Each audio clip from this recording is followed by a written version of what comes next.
Good evening, everyone. We are here. It has been a crazy day. Thank you all so much for being with us tonight. Welcome back to another episode of Max's Man Cave, episode 89. We are on our way to 100. And tonight is a little bit different because though this is a pop culture channel that talks about media and entertainment, I think that we can also kind of talk about on Max's Man Cave more of a variety show.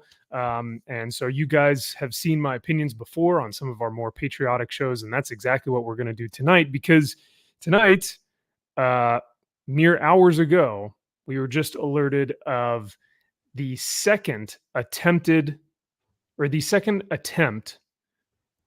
to remove a candidate permanently. I'm going to have to be really careful with our words tonight, Josh, because I didn't think I'm about that, sure but yeah. YouTube.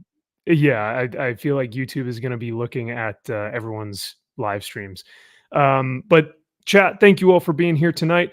I've got my good friend Joshua McDonald with me this evening, and we're going to tag team this bad boy because there is a ton of news, and we're going to cover as much of it as we possibly can tonight because there just is a lot to talk about. We will be covering other topics as well, but we want to we're going to intro with the this second attempt here and what that means for the future, what we know and what we don't know, and then how people have responded. And that's kind of where we're going with tonight. But Josh, you initially had texted me literally hours ago, and I didn't even know what to say. I mean, we had really no news about it. We didn't have really any information. So what was your first instance of hearing about what had happened? So, I mean, there was a news report that came out, but the news report was saying that it was two people that exchanged gunfire near Trump. And that was the first news report. And I was like, okay, it was kind of like a mixed bag of, oh, someone else tried to shoot Trump's. No, it was just this, And I think it was probably a good 40 minutes after that first news report had come out that CNN actually came forward and said, no, this actually wasn't an attempt. Sorry, I had to catch myself. This was an attempt. Right? Yeah. Oh man, if I say it, I'm sorry. Okay. This was an attempt. The exchange was from the perpetrator and Secret Service. And that the perpetrator's in custody. And then more information started coming out about who this person is, kind of some of his history, his political leanings. So but when I text you guys, it was when CNN first dropped their news report saying no, it actually was assigning an ape. Well, it's a sign an ape attempt. Yeah, and because I'm not even sure how I would hear about this, which is wild. So remind me again. You said, where was this? Was it Twitter or was it in both instances, and we're going to kind of talk about this tonight. In both instances, referring to Twitter, both instances of both attempts, I found out first from Twitter. And Twitter was probably a good 5 to 10 minutes ahead of news media in getting any information out. And even then, Twitter is usually quick to go out and say, it was this. The news media will say, no, it was this. And then after a while, it comes back that Twitter was correct. And how scary is it right now that at one point, Twitter could have been not owned by Elon Musk? Oh, 100%. I mean, yeah. So, I mean, that's kind of my take on this. Now, don't get me wrong. Twitter is a cesspool. It's an absolute, there's degeneracy everywhere, right? However, there are a few good things that it has done, and the good things that it has done, it allowed people to speak their minds, like your Alex Joneses or your Trumps or your whoever it may be, regardless of your political affiliation. It has allowed those people to have a voice there. And like you said, Josh, a lot of this news is coming out there. So it's pretty incredible the fact that at one point or another, we may not have had that. And where would we have been getting our news? And I don't even trust I don't even trust Fox or CNN anymore. I don't trust either of them now. No, I don't even look, know where to get my news. here's the thing, and I always tell people, because I will talk about something political, and look, I try to avoid political things for YouTube. Personally, I'm very passionate about politics. My dad was a politician. He served as the mayor of our town. I Oh, wow. considered going into local politics when I moved back to Texas, but when 2016 happened, I was like, this everything's become so just psychotic in terms of how, like, no one can have a cordial discourse anymore. You can't have a conversation with someone and disagree and then still move on. Everything has to be definitive. You are this or you're that, period. So when that happened, I was like, maybe not now. So I stepped back. But yeah, I can't remember what you had said at first. Sorry. We might run into this a few times tonight. No, that's okay. There's kind of a lot on everyone's mind, so it's all right if we kind of go off and find our way back. But yeah, I had no idea that you were that close to politics. So that's really interesting. And I think I think Cajun said he found his from Truth Social. Andy said that I think this is really interesting. It will take news media a little bit of time to figure out, okay, how are we going to spin this, right? How do we want to run this? Are we going to say attempt? Are we going to say shots were fired in the vicinity? But we don't know if it was involving, Trump or not. It may not be. It's Florida, right? It's a red state. So there's always going to be gunshots in Florida. And it's just like, guys, what are we doing here? Yeah. Sorry, I remember what I was going to say. It was talking about just the news media in general. If you're watching the news, if you brag about watching a news network, I'm not going to take you seriously. If you want legitimate news, you need to watch multiple sources. Every source is going to be biased. And to find out what's fact and what's the bias, when you start hearing the same thing from different sources that lean different ways, then 99% of the time, that's your fact. The rest, I mean, there could be truth there. I'm not saying it's not true, but it could be spun in a way that there are definitely deceits there. Because when you get down to even, I think, the psychological definitions of fact versus truth, fact means that there is only evidence. Truth means there is some emotional slant or intangement to the information. So that comes into play. Interesting. Yeah. But what about my truth, Josh? What about my truth about how I feel about the situation? That's fine. Everyone's allowed to have their own truth, but when facts are presenting themselves, you can't then negate fact. So, I was basically going with, you can have your own emotional experience, but there's no such thing as my truth. My truth. But it's my truth. My truth. There's fact and truth, and then there's like experiences and subjectivity. Those are two completely different mediums. But the mainstream media right now, I mean, there's the catchphrase right now that's going around Twitter, Instagram, Facebook, you name it. And it's basically, you don't hate the mainstream media enough, or you don't hate journalists enough. That's kind of a phrase that's been going on for, that past 4 years, maybe. And it's really, I'm seeing it much more now than ever. Because it used to be just like movie reviews, like, reviewers and people who would like talk about video games would be like, this is a 3 out of 10 video game, it sucks. Or, oh, this is a 10 out of 10 movie, it's the best, it'll save lives. And it's like, you're shills. You're not actual journalists or news reporters or reviewers. Like, well, and they get by with this on a technicality. So a lot of the news programming that people watch is not considered or classified as news. So they can get away with saying and doing things that they know are not true because it's a news commentary. It's not news. So a lot of times your actual like strict news shows, they're airing at like 3 a.m. Why do you think that is?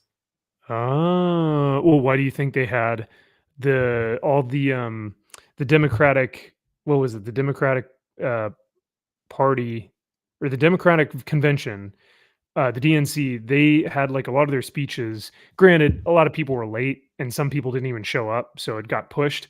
but I feel Yeah. like they still wanted to have their stuff like later on at night, because who knows how long or if people are even up at that time. So, Yeah. um, so before we get into the second attempt on the former president, um, I do want to give us a little bit of levity because we're going to need it as the night continues on. But the first thing I wanted to share is the Marines are up to some silly things these days. Oh. And me being a proud United States Marine and serving my country dutifully, willingly, uh, happily for 5 years, I love seeing what the Marines are up to. And just, I don't know, they're always up to some rascally shenanigans. So, tonight, I wanted to showcase this that I came across, and I found this hilarious. It says best USMC recruitment ad yet. I'm gonna hit this, and this is Echelon Resort Cruise win. So let me ask you guys, chat: would y'all get on this cruise with these Marines? Have you ever seen the emerald waters of Barbados? Or seen a butler walk on water to please you? Have you ever stayed in the world's most romantic suites? Or dined at 11 world-class restaurants in one resort? Have you ever imagined such 5-star luxury is all-inclusive? Sandals Barbados, where exclusive is always inclusive. Call 1-800-SANDALS today. Wow. Tell you what, that looks like a fun time to me. Sign me up. Sign me up. I often joke that the gayest people I know are Marines. Sorry, Max. And No, it's true. even if you are a gay man, like myself, don't play gay chicken with a Marine. You will lose. So sorry. A Marine will put his tongue down your throat before he loses to anything. But I've got another clip here from the Marines because, like I said, they are just up to some rascally stuff. Now, this is actually a really cool story that I wanted to share. This is more so hopeful, joy-filled. It speaks to optimism. It speaks to inclusivity, whatever you want to call it. It speaks to us serving those around us. So this was posted by the actual United States Marine Corps Instagram page. And this says, Make-A-Wish, Naval Air Station Joint Reserve Base, Fort Worth, Texas. Marines with 8th Marine Corps District hosted Oscar Mongi and his family for his Marine for a Day Make-A-Wish America event to celebrate his 14th birthday. Make-A-Wish provides an opportunity for children diagnosed with critical illness to live out a dream for theirs for a day. In their own words, a wish can be that spark that helps these children believe that anything is possible and gives them the strength to fight harder against their illness. This impact is why we are driven to make each one of these wishes come true. Happy birthday and Semper Fidelis, Oscar. So pretty dang cool. And so you see Oscar here on the left. They gave him a, I wish they gave him a full uniform because he's got a desert. So he's got the woodland coat, the woodland, what we call blouse. He's got the woodland blouse. Then he's got like a desert cover, which is, basically just a hat. Here is Oscar again with a captain who I believe she's probably the captain of the reserve unit. And then the family and some of the Marines that they got to spend the day with. So pretty cool, right? Well, naturally, as Marines do, we are a little bit of a Make-A-Wish project ourselves. And what I unfortunately didn't realize is that the comment section is still open. And Marines do what Marines do. And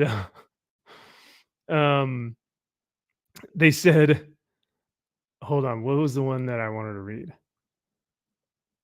I have opened the comment section in 0.0001 seconds. As a Make-A-Wish kid myself, this is fantastic. Makes me proud to also be a Marine. Hoorah. Give him Firewatch from ODARK 100 to 0200. That way he gets the full experience. Firewatch is basically you're on security detail, like you're on watch in the middle of the night. Oh God, I'd give myself autism to meet that captain too. That's this guy says still won't get disability from the VA. Well, I mean, he's not. I mean, he's not wrong. Not wrong. This guy just says size opens comments. I live for these comments. Some of the most messed up people you'd ever meet, but also some of the most genuine and selfless. Agreed. And that's pretty much what this whole thing kind of sums up. How cool of the kid in the wheelchair to not treat all those Marines like they're not disabled. This one has 3,300 likes, and it says it's just a picture of Marines. I mean, yeah, you're not wrong. So, the biggest mistake here was not disabling the comments. He was immediately promoted to sergeant major. I unironically thought he was just a normal Marine, and they were just checking his straps. Bro, these are wild. Didn't realize it was Make-A-Wish kid till the second slide. Special forces. Yeah. So, whew, gosh dang, the Marines can be funny dudes, but they can also be pretty messed up, and I think that's why some of it is a little funny. So, yeah, you're all a bunch of degenerates, but I am too. So that's typically why I love you guys. So, exactly. Yeah, Yeah. we are a bunch of degenerates, and I know we have talked about this, but I don't know if I ever talked about this on stream. Like I consider you one of my best friends, and then the other person that I consider my best friend is a guy named Travis, who's a Marine. And then I often say like, "Oh, my other Marine," just to differentiate. But yeah.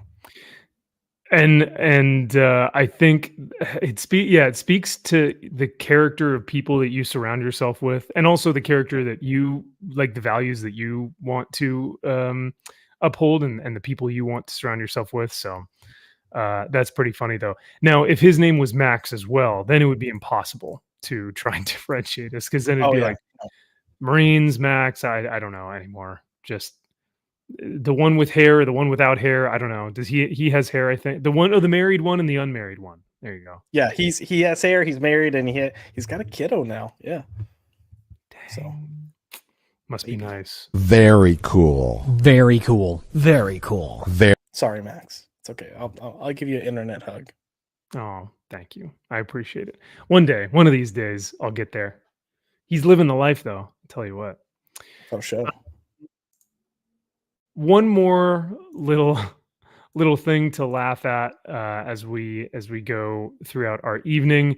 So this was actually shared to me by my buddy from the Marine Corps. So still kind of on topic, but he knows I'm a huge nerd and that I go to a lot of the comic book conventions. So he shared this to me, and we were just dying laughing. So I want to get y'all's opinion and see what y'all think. Oh shoot, it's gosh dang it. It's not. That's why I hate Instagram, because you have to unmute it and then it has to go back, but I'll play it from the beginning.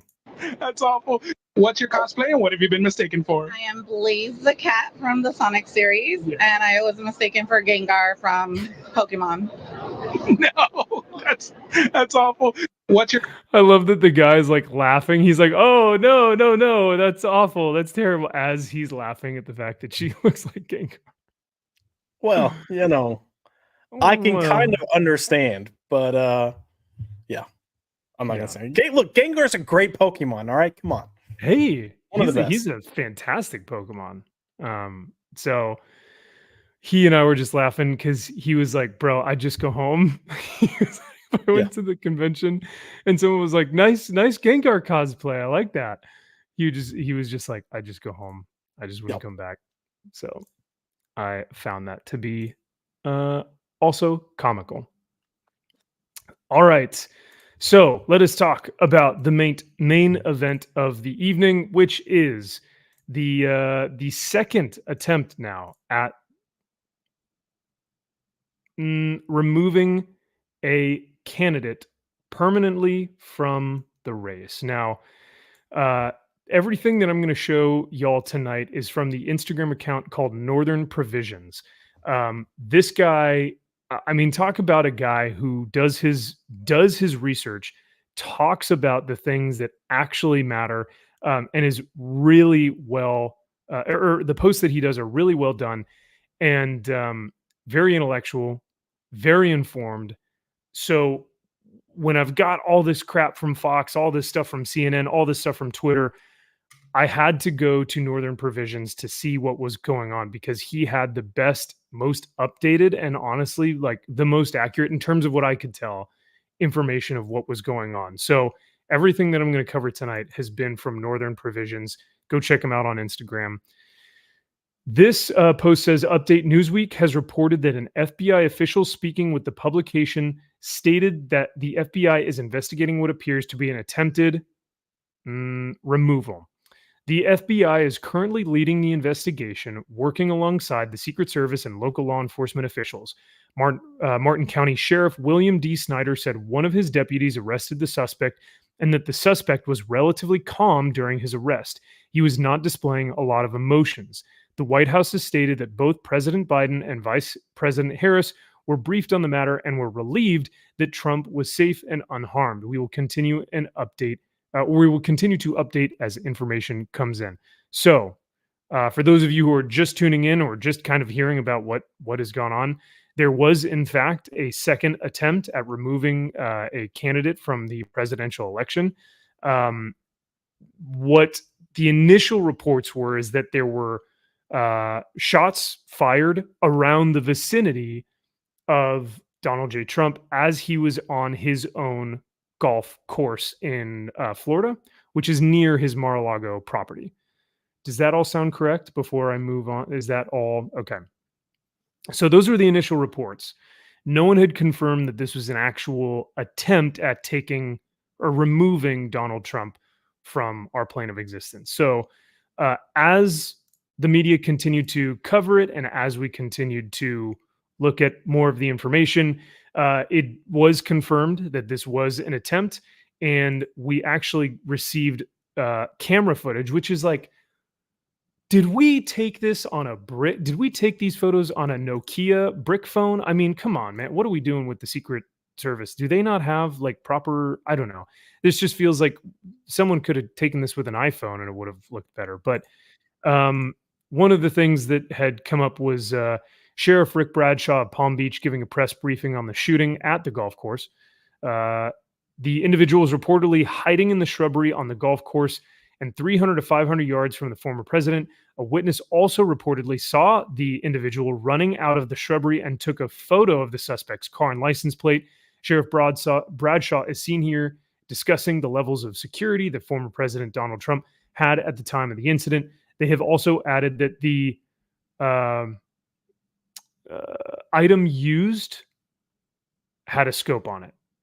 So a lot of people are saying that this was actually not a styled weapon in the style of an AK, but that it was styled after Soviet or Russian manufacturing. I'm not sure what that means or what that looks like, but I just saw someone talking about that, and they were like, that is absolutely not an AK, but we'll continue. Well, he has been in Ukraine for a while, so which is another really interesting take on this. So yeah. It says, update: pictured is the suspect's item, backpack, and GoPro. The suspect was reportedly attempting to record himself during the attempt. So I'm guessing this little GoPro here is probably what he's using.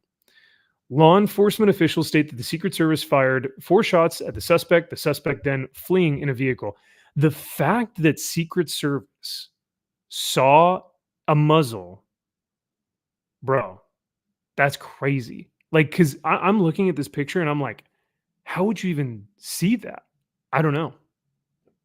But the suspect was reportedly arrested 50 times from the golf course after being pulled over not 50 times, 50 miles from the golf course after being pulled over by a sheriff's deputy. The witness who initially saw the suspect fleeing from the shrubbery and took photos of his car was flown to the site of the arrest to identify the individual pulled over as the suspect they saw fleeing.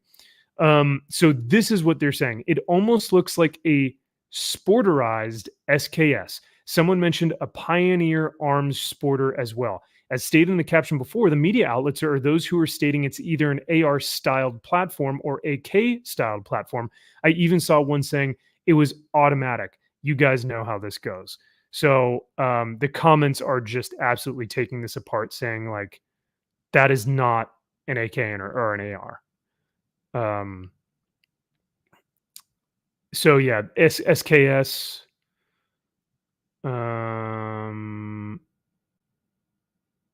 Norinco Sporter Hunter. Clearly an SKS Monte Carlo stock. So kind of interesting. I do not know what that firearm is. I don't know what an SKS is, but that's what has been kind of being said right now in terms of the weapon that was used or the item that was used. So then let's go to the next piece of information that we found that says the New York Post, Fox News, Mirror USA, and Washington Times are all reporting that the suspect has been identified as Ryan, is it Wesley Routh? I think that's how they're pronouncing it. Routh is 58 years old and although attended school in North Carolina, allegedly relocated to Hawaii. If you take some time to scroll through his posts on X, which is up, by the way, his X Twitter account is still up. You'll find him speaking. Oh, it's not anymore. They took it down. It's yep. Oh, how quickly the news changes. Thank you for checking in on that. He's been removed from the platform. Yeah. Yeah. You will find him speaking about a lot of the trendier social cause. How many people do you think got on there and took screenshots though? Like they had to be fast, boy. So people were quick to get some screenshots. I wish he wouldn't have been taken off as fast as he was, so more screenshots could be sourced. Yeah. But now it kind of becomes like becomes evidence at this point. So absolutely. Yeah. You will find him speaking about a lot of the trendier social causes and being very critical of Trump. In a 2020 tweet, he said, "It seems like you are getting worse and devolving. You are retarded. I will be glad when you are gone." In July, he tweeted President Biden and Vice President Harris, urging them to visit those wounded in the Trump rally in the hospital and attend the funerals of the firefighter, saying, "Show the world what real leaders do."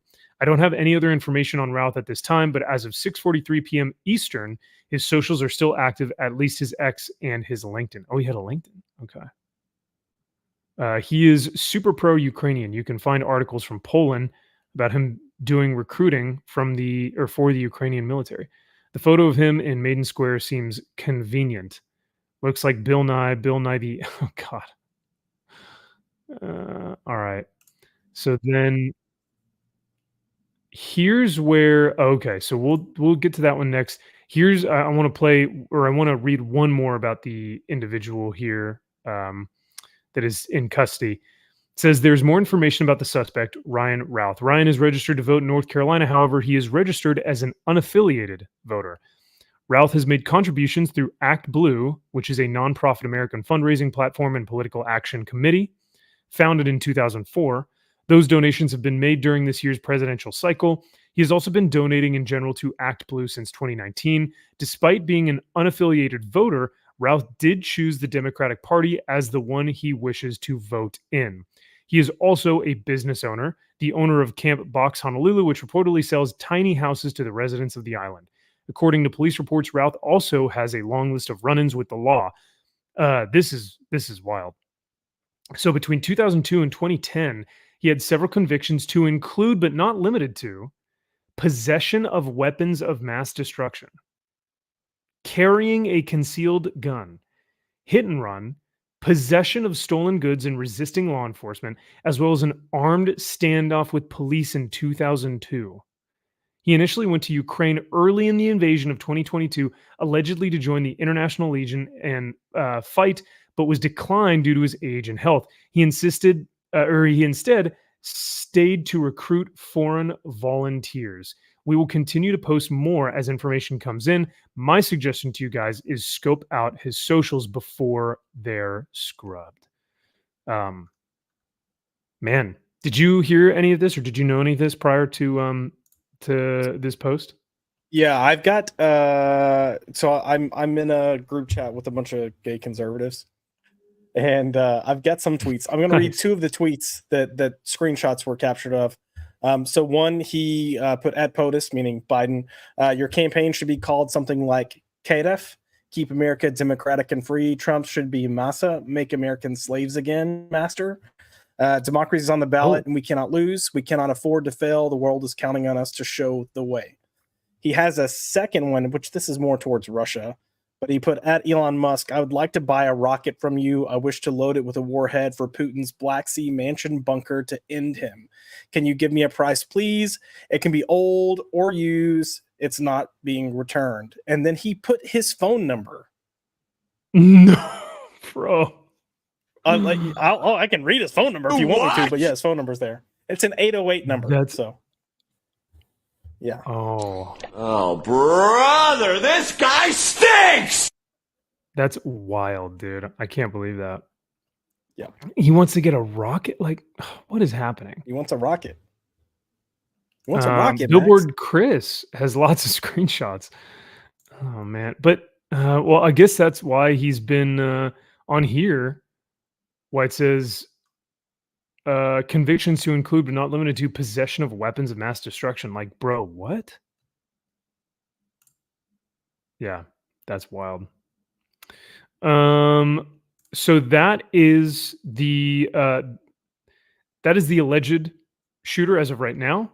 That is who they have in custody. He has been confirmed. And so this is the information that we have of him right now, and more information will come out as, you know, obviously time goes on. We're still talking hours, which is still crazy to me that that this happened only hours ago, and yet we still have such, you know, information being talked about and being, you know, disseminated to the masses. So now here's where we get into probably, Josh, what you were talking about before we went live. But this is where a lot of the gaslighting is beginning to happen. This is where we're seeing a lot of people that are saying, oh, it's the rhetoric of one side that is kind of causing this ramp up of political unrest and violence. Let's see what this news reporter has to say. An assassination attempt comes amid increasingly fierce rhetoric on the campaign trail itself. Mr. Trump, his running mate J.D. Vance continue to make baseless claims about Haitian immigrants in Ohio. This weekend, there were new bomb threats in that town. Our Maggie Vespa is in Columbus, Ohio, with more. Lester, do you expect there to be calls from within the Trump campaign to do that? Because he's going to reach out to his supporters and say, let's take this down. We do not know, again, the source of any gunshot or gunshots. We don't know who's responsible for this. The whole thing has yet to be 100% confirmed from start to finish how this all played out. But do you expect to hear anything from the Trump campaign about toning down the rhetoric, toning down the violence, or would that be atypical of the former president? Well, Alex, remember back to the assassination attempt on President Trump's life and how, you know, there was talk of a new tone, and then the Republican convention was, by Trumpian standards, muted. And it did seem like he was, you know, just trying to take it down a few notches. But then by the end of his convention speech, you know, we were kind of back. Do you expect there to be, or simply put, so that's, was there more to this one? Springfield, Ohio has been inundated by threats over the last several days, closing government buildings, schools, hospitals, today effectively closing a local university campus after administrators said someone threatened a mass shooting targeting Haitians. This in light of, officials say, a false online conspiracy theory alleging Haitian immigrants in that city are eating people's pets. Okay, that's a different topic that we will get to later, but We will. okay, because yeah, we do, and we need to save the cats. That is a genuine concern. But that's neither here nor there. The Post says media reactions to Donald Trump have varied. Here in these clips, we see MSNBC and NBC owned by the same company. For those of you who don't know, is that Disney? No. Or who owned, like, some Disney owns someone, I forget who. I think Comcast owns NBC. Okay. I'll double check. Seemingly hinting that today's attempted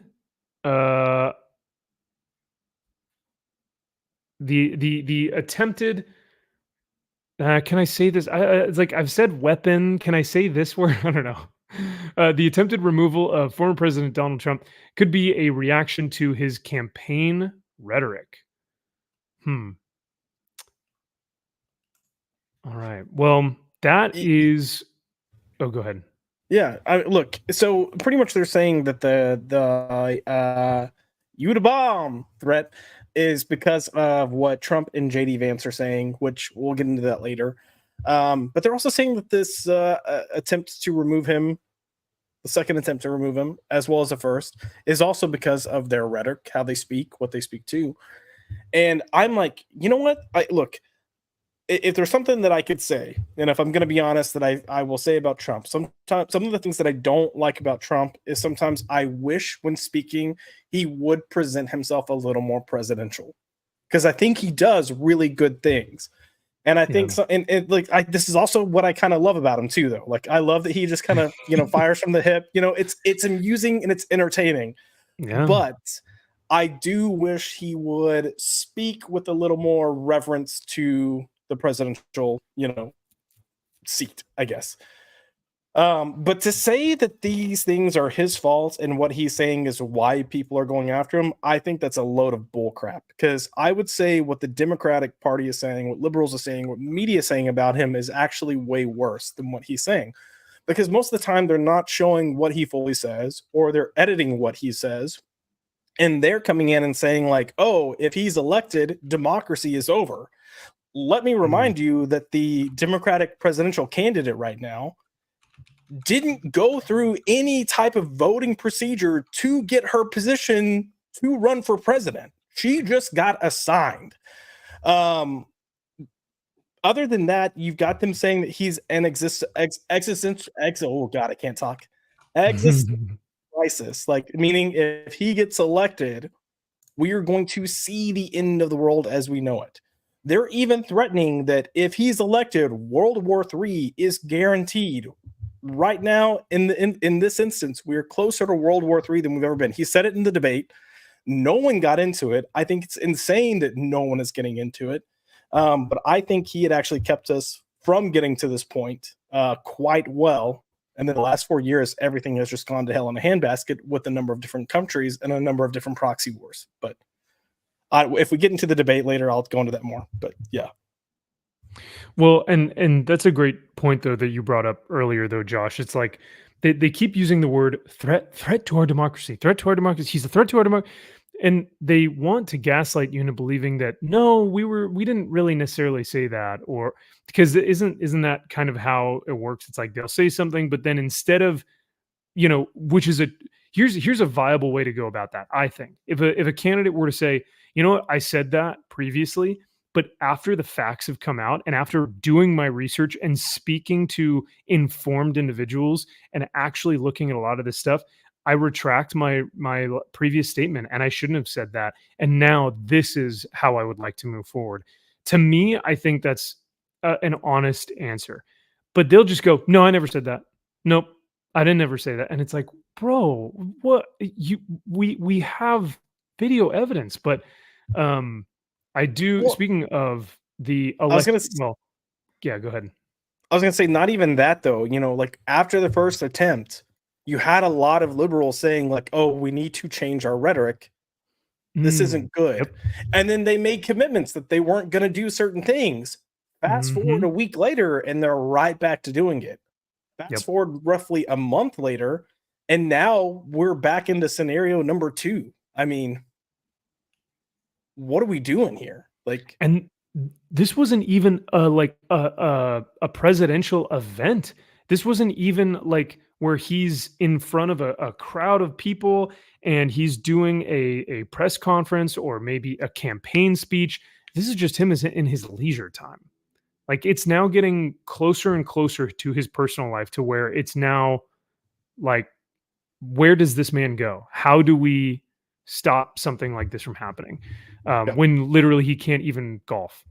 So I do want to show this because you were talking about earlier the individual who has been placed by the powers that be, placed in her position. She was not voted there as the Democratic nominee. She was placed there by. Let's pause. Let's go back to before she was assigned or picked as vice president.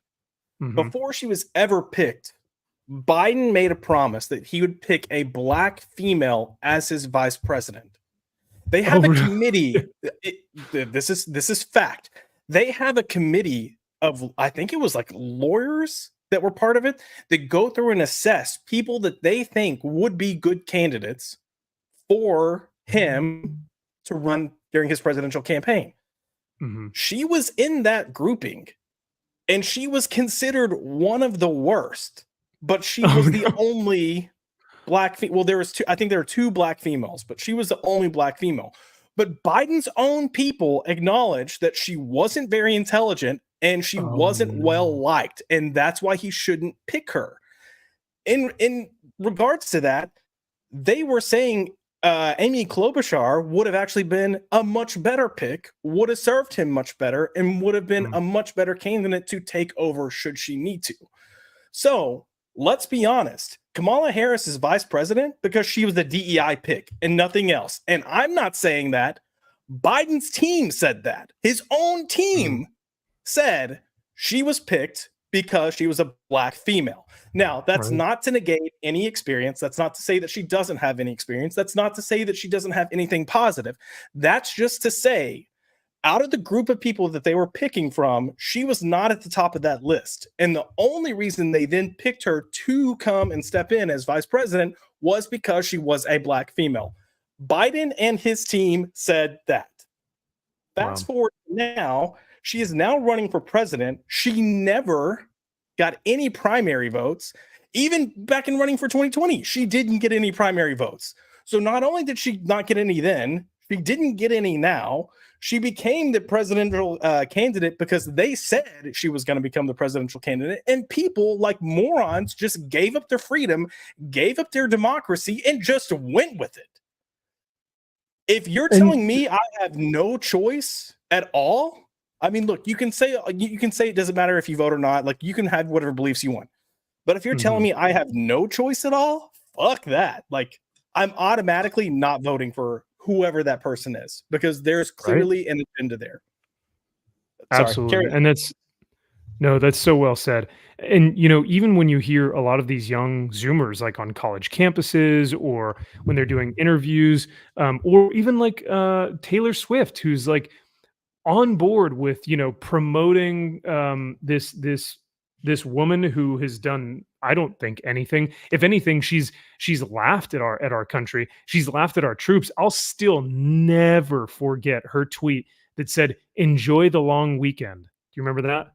When it was Memorial Weekend and families are mourning the loss of the lives of their brothers and sisters who served this country and were sent to literally just be killed overseas, because that's what we know the military industrial complex is doing, is just funding their pockets by the blood and sweat and tears of our own dudes.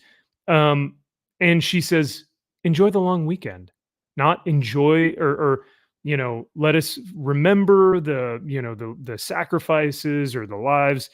Just enjoy the long weekend. So yeah, that was my first instance of like, who is this woman and why does she have any power at all? But yeah, you have people like Taylor Swift going like, oh yeah, we want her because she's a black female. It's like, you can't say you're not a diversity hire when people just want you in that position in office because of your race and gender.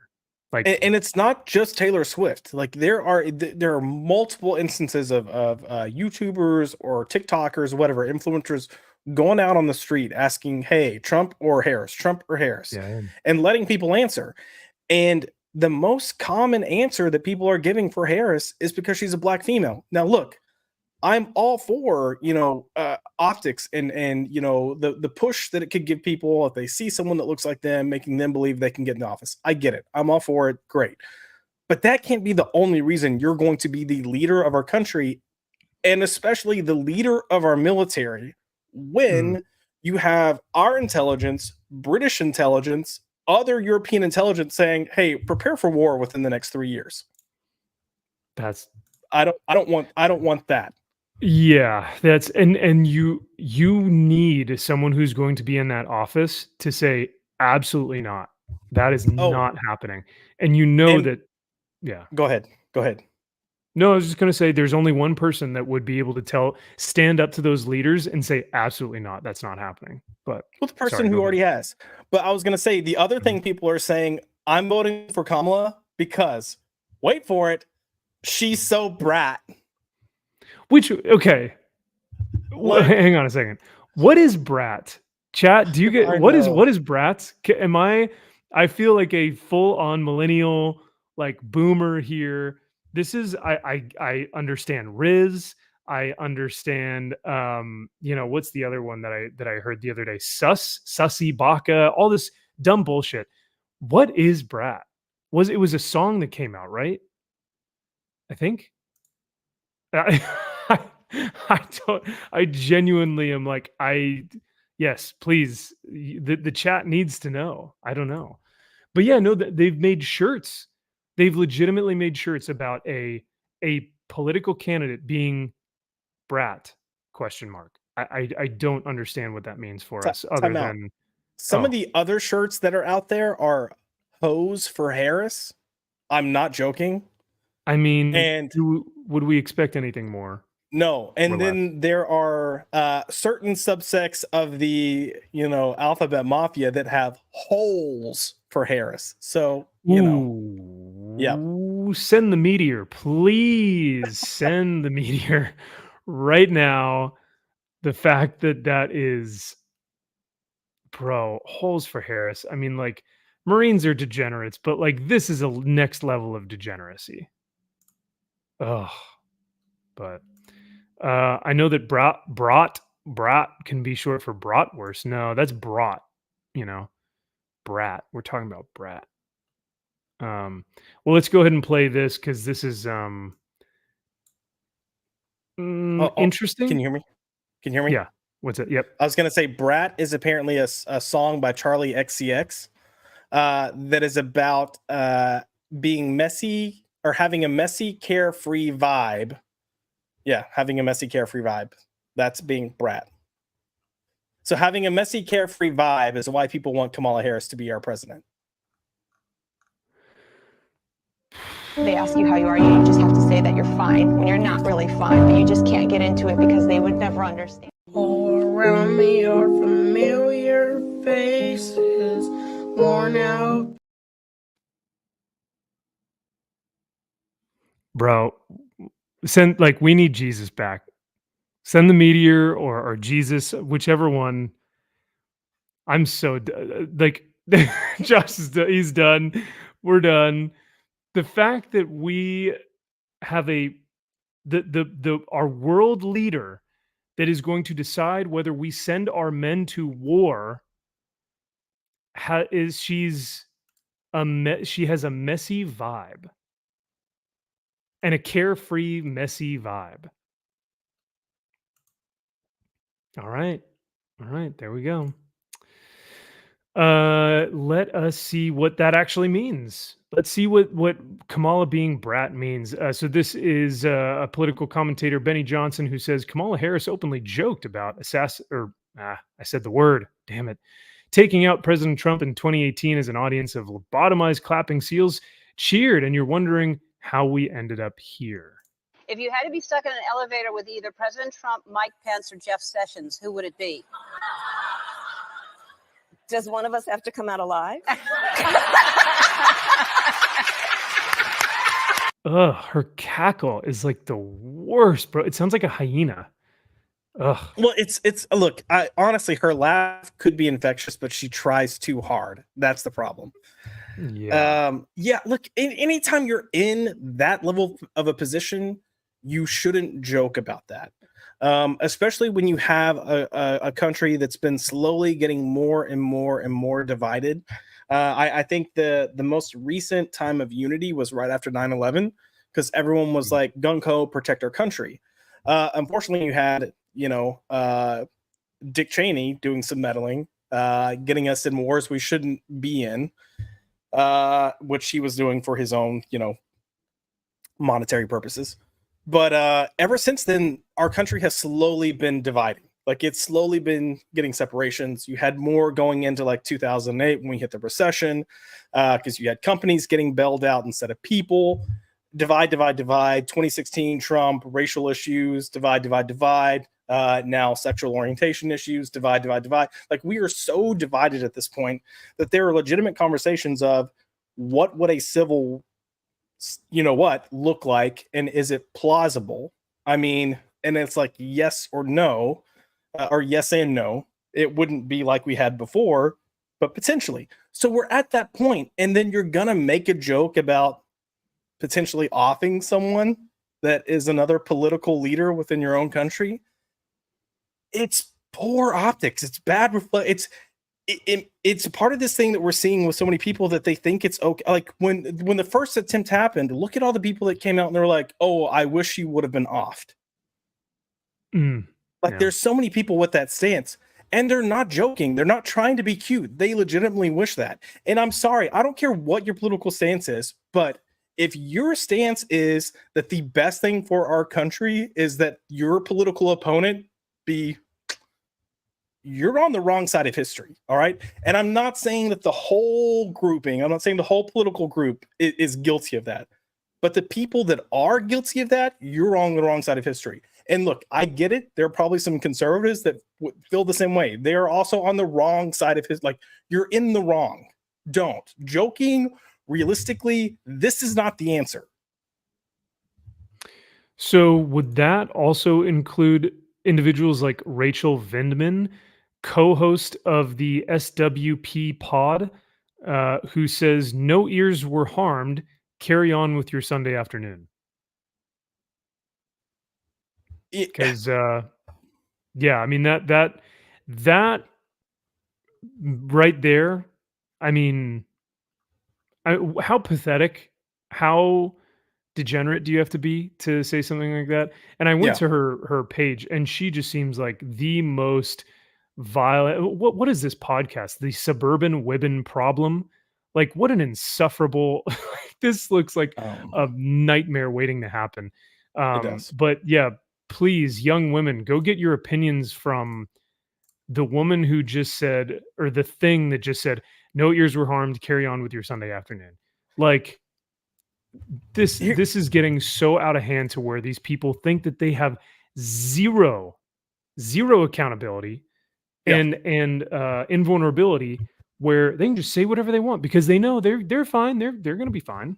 So. There was a time when, well, not necessarily this comment because of how it's worded, but there's a time that if you said something along the lines of you wanted a president, offed, or you wished a president would be offed, or you wish someone would off a president, you would have authority showing up at your door.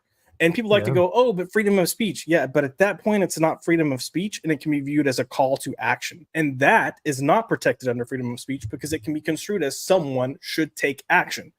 Now, I want to be very clear. If today had happened and it was someone attempting or making an attempt at Kamala, I would be just as upset. I would be just as angry, and I would be just as passionate that this is stupid. It's ridiculous. And we are going down the wrong path as a country. 100%. And I agree with you. And I think that you have every right to be as passionate as you are, regardless of whether it is Trump or Kamala. I think, to answer your question though earlier, and I'd love to get your answer too, but because you had asked, will there be civil unrest will there be a civil altercation between the left and the right if Trump was taken out today?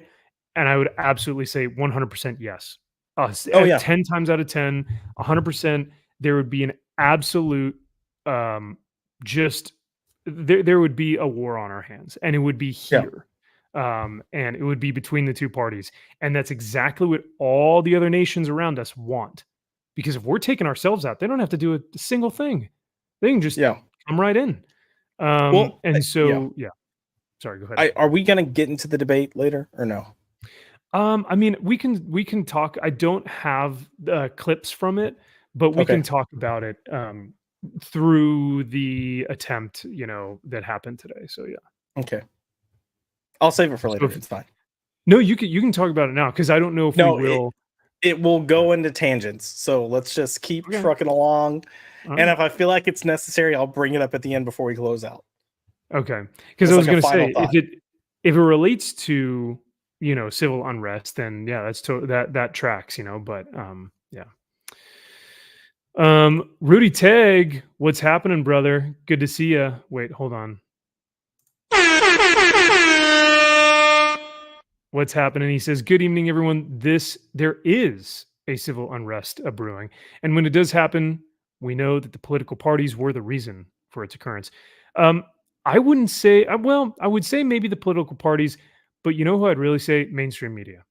I would say the powers that be and the mainstream media are the true cause of the division, because whoever is funding these mainstream media sources, and I'm not a politics guy, I don't know policies, I don't have everything memorized, I don't know where the money goes and comes from and how all this stuff works. However, over the past 4 to 8 years that I've been more really kind of paying attention to more of this stuff, that's one thing that I can absolutely say has been changed. Because a lot of people say, well, how has it affected you personally? And one of the things that I consistently see is the absolute division from the mainstream media, calling us white supremacists or bigots or Nazis or this or that, and misogynists and transphobic and all this stuff. So I think that comes from maybe the party, but also the mainstream media for sure. Josh, do you have a take on that in terms of, do you think there's one thing, or is it kind of a culmination of a lot of different parties involved? It's a culmination. It's an unholy marriage, and it goes on both sides. I do think that liberals and Democrats tend to be a little more deceitful with their rhetoric, but I mean, there are Republicans that are just as guilty. But you have the media going with certain stances and presenting things in certain ways, and then you have the political parties running with it as well. So you're getting it. And what makes it even worse is they've made it to where you can't escape the rhetoric. No matter where you are, you're hearing it. If you're hearing it on TV, you're seeing it on Facebook, you're seeing it on Twitter, you're seeing it on TikTok, you're hearing it from people out in public. You cannot escape it. And it's like this powder keg that's just building up and waiting to explode. And that's part of the problem we're seeing today. And that's what's so scary, is this buildup, because you're kind of waiting for the next proverbial shoe to drop. And you're just like, dude, what is going to happen tomorrow? That I genuinely don't know. But this is the bad thing with this, is when the first attempt happened, I think there was a question of, will there be another attempt? Now that the second attempt has happened, it's not will there be, but when will the next attempt happen? And I think that's a given at this point. So until you have both parties coming out saying these actions are not just, we need to stop, until you have both parties stop trying to grandstand their rhetoric, you're going to continue to see this happen. And unfortunately, I don't think we're going to take it seriously until someone actually is. I'm not saying the word. Yeah, man, that scares the absolute hell out of me, because then we do not become a democracy anymore, and we become another third world country. We just automatically will become, I don't know. Yeah. I in a lot of ways, I don't feel like we are, I don't think, in a lot of ways, I don't feel like we are a democratic republic starting with this election, for sure. I think you could question the previous election. Again, that's considered conspiracy theory. There was evidence. I'm not going to say facts, but there was evidence that never actually got to be presented in court systems that could have shown there is something suspicious here. And what's weird is there. I can't remember who it was, but there was a philosopher that had pretty much predicted that the last election that we had would be the last true election that we ever had. And I need to find it. I need to find it. But I remember there was a news report on it back around 2020. So I'll see if I can find that before we end the show. Was it Tucker Carlson? I could have sworn maybe he was talking about it. I'm not sure, but he may have been. Okay. We've also got Salty in the house. What's happening? Going up on a Tuesday. Got your girl in the cotton sheet Tuesday. Club going up. We got Salty here. What's happening, brother? Good to see you. Thank you for joining us tonight. He says there are no more conspiracy theories, only undeniable conspiracy facts at this point. Dude, that is what is so fascinating about all of this is happening, where like we have never been so distrustful of our system and of our government and of how our democracy works. I think rightfully so, and I think that everyone has the ability to do that and the freedom to do that. But yeah, like the people who I would have said like they're crazy, don't listen to that like nut job. I'm now like they got a point. You know what I mean? Like that, Yeah, I never thought that I'd be in that situation. I mean, let's look at the past, 4 years ish. You had people saying that they were silencing voices on social media, specifically Facebook, about anything related to the virus. And people were like, oh no, you're crazy. You're this, you're that. Well, Mark Zuckerberg admitted that he silenced stuff about that. Not only that, but they took stuff off pertaining to Hunter Biden. Gone. Even stuff related to Hillary Clinton.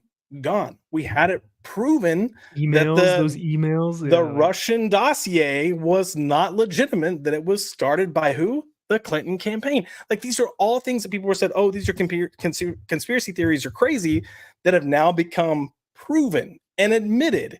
And you had, and again, this gets back to what I was talking about earlier about, news outlets and what programming is considered news versus news commentary. When news shows, actual news programming gets something wrong, they're required to admit that they got it wrong. News commentary shows, they don't have to. So you've got your 3 a.m. CNN news broadcast that's the actual news broadcast that's saying we incorrectly reported da-da-da-da-da when no one is watching the news. And then they don't show it again. Oh, man. That's wild. One thing... He is that's a reason to hit the like button in and of itself. So thank you, Salty. One thing that has not been forgotten, though, that has been in the news recently, with the attempt that happened today, there's been a lot of talk of rhetoric and that they're next. Oh, they're next. Oh, okay. Where is Gideon? I don't know where he went. But no, that I gotta check. Hopefully we don't have any Haitians here in California. But the one thing that I was going to say before we move on to the kitty cats is that, Josh, you brought up a good point of, if someone had said, I hope this candidate or I hope that this president is removed this way, and you guys know what I'm saying. If there was some sort of rhetoric or something like that, previously, the FBI or Secret Service, whoever it would have been going to that individual's house and saying like, hey, did you say this? We heard that this was something that you are inciting some sort of political violence. Now in England, we are seeing that those same people are going to people's homes, not because of political violence, but because they may have a difference of opinion, right? Or they may disagree with someone on Twitter. So there is a difference there. And I feel like because those videos anger me to hell, is the people who are in law enforcement that are supposed to protect the people. They're there at their homes. Y'all, why aren't you out on the streets arresting the murderers, the rapists, the drug cartels, the human traffickers. No, you're at home. You're at the home of someone that you're worried about who says, I don't want my child going into a bathroom with a full-grown 50-year-old man. You know what I mean? Like that just absolutely angers me to no end. And so that's your kinda, behind. chaps my ass. So, Yeah. Don't say it, Salty. Don't even joke about it. We've got Haitians in Lincoln Park. Hide your Lincoln dogs, Park. hide your cats. Hide your wives, because they raping everybody out here. I love I'm glad that you knew where I was video. going with that. Yeah. Oh, That's yeah. so good.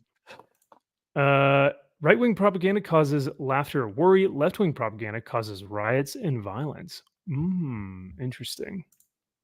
Yeah, Cajun got the Gideon emojis. Yeah, if you guys are members, you got those sweet emojis. Oh my goodness, look who it is. We've got Purple Valkyrie. She says, always protect your freedom of speech. We do not have that. Oh my gosh. Purple. Thank you for being here. Oh man, we miss you, Purple, but it is so good to see you. And yes, I cannot agree more. And my heart goes out to all of you guys. Please stay safe out there in the UK. But that is something that we are currently trying to fight for and keep. So love you, Purple. Hope you're doing well, and hope that your animals and your puppos and doggos are doing and kiddos are doing all right. Because yeah, it's scary time. So I wanted to show this clip because one of the things that we talked about was the narrative and the rhetoric that is currently going around. And do y'all remember this clip? Donald Trump is an existential threat to our democracy and our most fundamental freedoms. Remember the chaos, the division, the attacks that took rights and liberties from the American people. We cannot allow that to happen again. Donald Trump. When she says took away the rights and liberties, does she mean Roe v. Wade? I think so, which I think is kind of like, look, I think anyone that's complaining about this is stupid because in certain states, you're getting more opportunity to have an abortion than you did prior when it was like federally controlled. So look, I'm always going to be pro-state politically in terms of my leanings. I lean more libertarian than anything. So for me, I think states' rights is the best approach because my stance is you're never going to make everyone happy. It's not possible. It's not going to happen.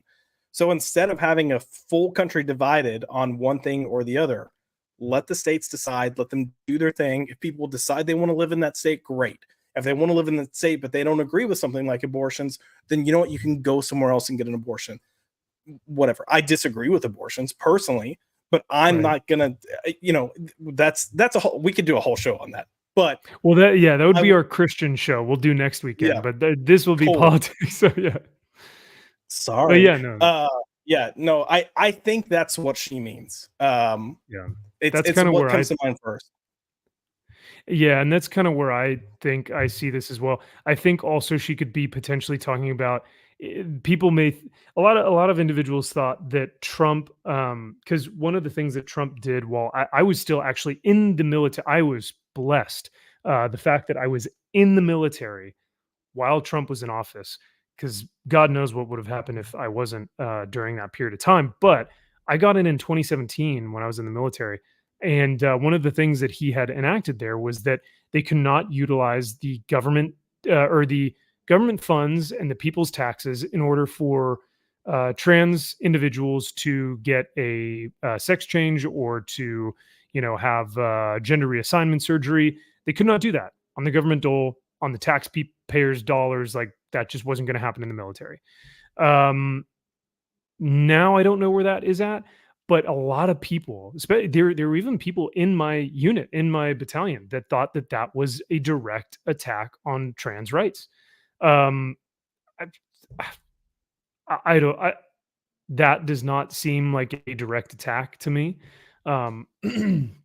especially when I couldn't even share the fact that I was a Christian. A lot of the Christian iconography that you wear in the Marine Corps or in the military in general has to be hidden. But you are able to share that you are Sikh. If you are Sikh, you can wear a turban and beard in the Marine Corps. So tell me how that works, right? So just things like that, where it's like it's a direct attack on our just because we exist. I don't know if that's the case. So I think that may also be what she talks about when he's taking away rights, quote unquote. But yeah, I'm just going to play this again because that first part is really important. What were you going to say, Josh? I was going to say too, just even on the whole gay spectrum, they're trying to act like the gays' rights are being taken away, and they're not. Right. It's stupid. Yeah, if you have gigantic corporations promoting gay pride, Gay Pride Month, Coming Out Day, like all this different stuff, plus you have the gay pride events where, Josh, you've been very outspoken about this, where there are men who are being fisted in the streets, where children are, like, we gotta think about who is in power here and who's being oppressed, right? So I feel like there's a little bit of a disconnect. Don't look down Vaseline Alley if you're going to Pride. There's gonna be guys taking each other to Pound Town. Okay. Oh no! There really is a place. There really is a place called Vaseline Alley in West Hollywood. That's all I'm gonna say.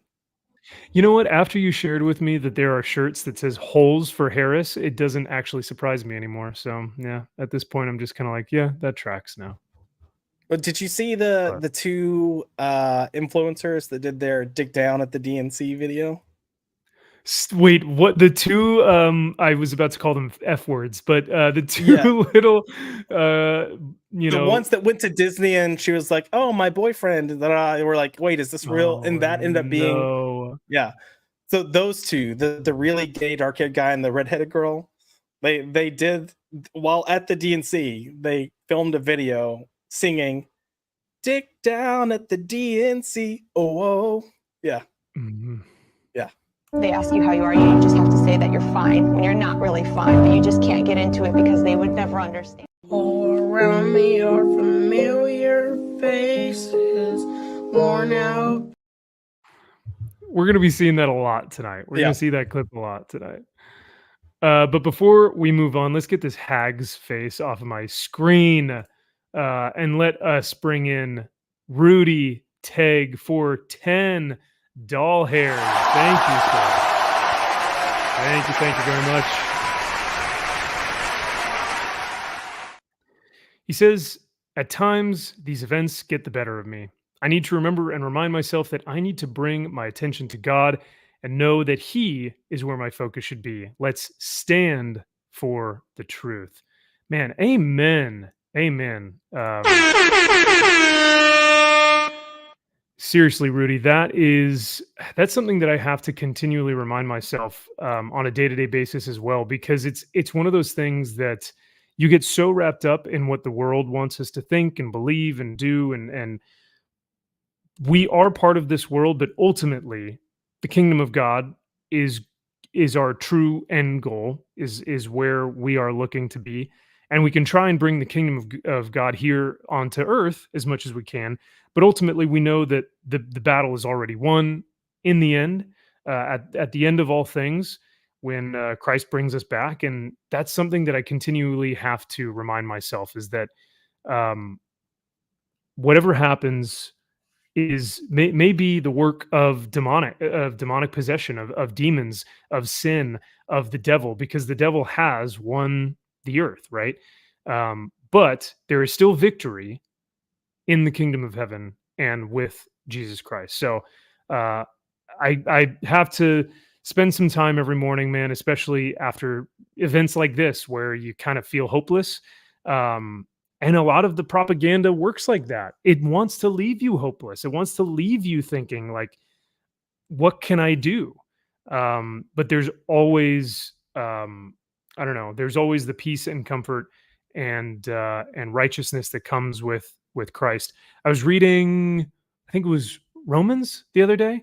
And Paul is basically saying to the Romans, you who live in this world of material things and material possessions and things that you worship as idols, you think that you're free, but you're actually slaves to those things, to money or to lust or to greed or to whatever it may be, and you're actually slaves to those worldly things. And a lot of times, even I can admit that, man, politics and this stuff like takes the better of me sometimes, and I become a slave to it. But you are actually free in Christ, and you become a slave to Christ and His righteousness. And I was like, that's pretty dang cool. And I would much rather have that any day. So, Josh, you got anything to say on Rudy's comment? Or did we? Yeah, sorry. I didn't mean to put you on the spot. Unmuted. No, I fully agree that. Look, so many of our American, whether people like to admit it or not, so much of our American values are based on Christianity. And if you're not a Christian, it's fine. But what I will say is, if you're not a Christian, you don't believe in Christ, that is not your walk in life, then I would hope that you at least have a humanist outlook on life, where you want to lift people up, not tear people down. And again, we're talking about this civil discord within the country. I think with where we are as a nation within our own country, and where we are as a nation with other countries in the world, this is not a time for us to be fighting one another. So whatever your common ground is, find it. Like, I think it's needed. And for me, yes, that is Christianity, that is faith, that is trying to, and I'm not perfect, I'm a flawed person. I'm going to say or do things that aren't going to live up to that, because I fall short of the glory of God. Just like you fall short of the glory of God. I know you'll admit that. Yeah. But that's what I'm going to use as my compass for what is right and wrong. And you don't have to agree with me on everything, but at least treat people with dignity and respect. Yeah. No, I've not only do I fall short of the glory of God, I fall short every second of every waking minute that I breathe. I fall short of the glory of the God of the glory of God, which is why His grace is that much more powerful to me in my life. So yeah, we've got Nadia in the house, but I do want to say once again, Rudy, thank you again, sir. Appreciate it. Love you. Hope you're doing well. God is in control always.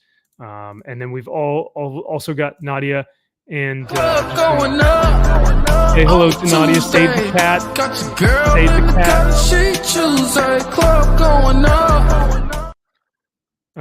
Yeah, we got to save those cats, Nadia. We're going to talk about that in just a moment. So let us go into some more of these tweets, though.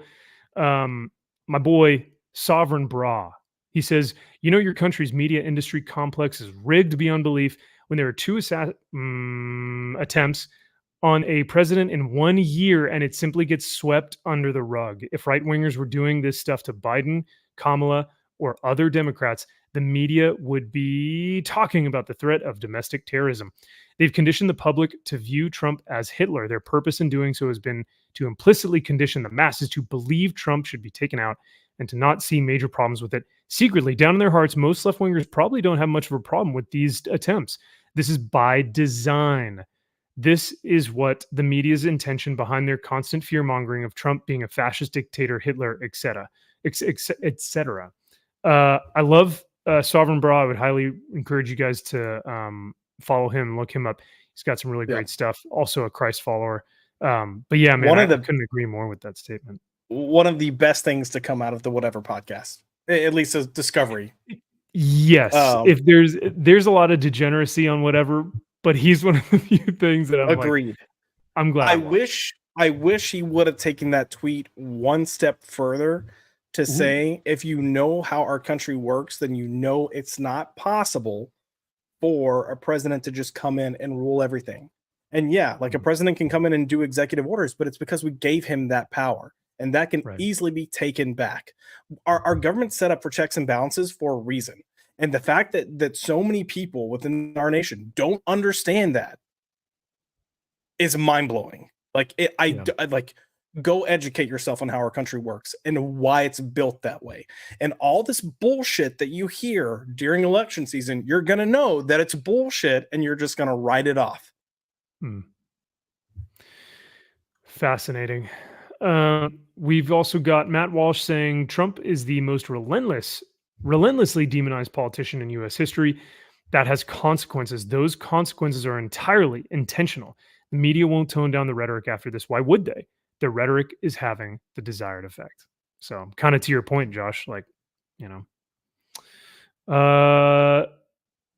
this was interesting. 10 wars, 0 hitmen, 0 wars, 2 hitmen. I kind of I realize more and more how insane it was that we left during the Biden administration, and also how we left, and the 13 people that we lost during that period of time. Man, I could do an entire live stream just on that. Yep. Coming off the heels of the first the attempt, where we don't even have basic information on motive or how the failure happened, we have a second one stacking. At this point, you must rule out this standalone complex, because there is no way that Secret Service fails this many times in such a short period of time to secure a perimeter. The incompetent explanation only goes so far, and you can only throw out so many people on the sacrificial blade before we have to start asking questions of intent. That being said, it's not a complete and total attempt by the entire organization, but rather by easily coerced and manipulated parts of the Secret Service, as well as the intelligence apparatus that keep allowing this to happen. This is from Malcolm Flex. I don't know, because this one was also really interesting, because this kind of highlights, do we blame the Secret Service agents? You know, do we start to look at them? Do we start to look at the internal people who are in Trump's like immediate vicinity? You know, is this something that's outside looking in, or is this something that is currently being done in his immediate protective agency? Like, I really don't know, but it's fascinating nonetheless. So we have abandoned accountability in general, and part of that is because we have started taking the idea of accountability needing to be the be all end all. If something goes wrong, then that person is done. And I don't think that's the way to look at it. Like, I think accountability should be used to help make processes or operations or scenarios better. And yes, if someone is extremely at fault, then perhaps there is a burden of responsibility that they need to bear.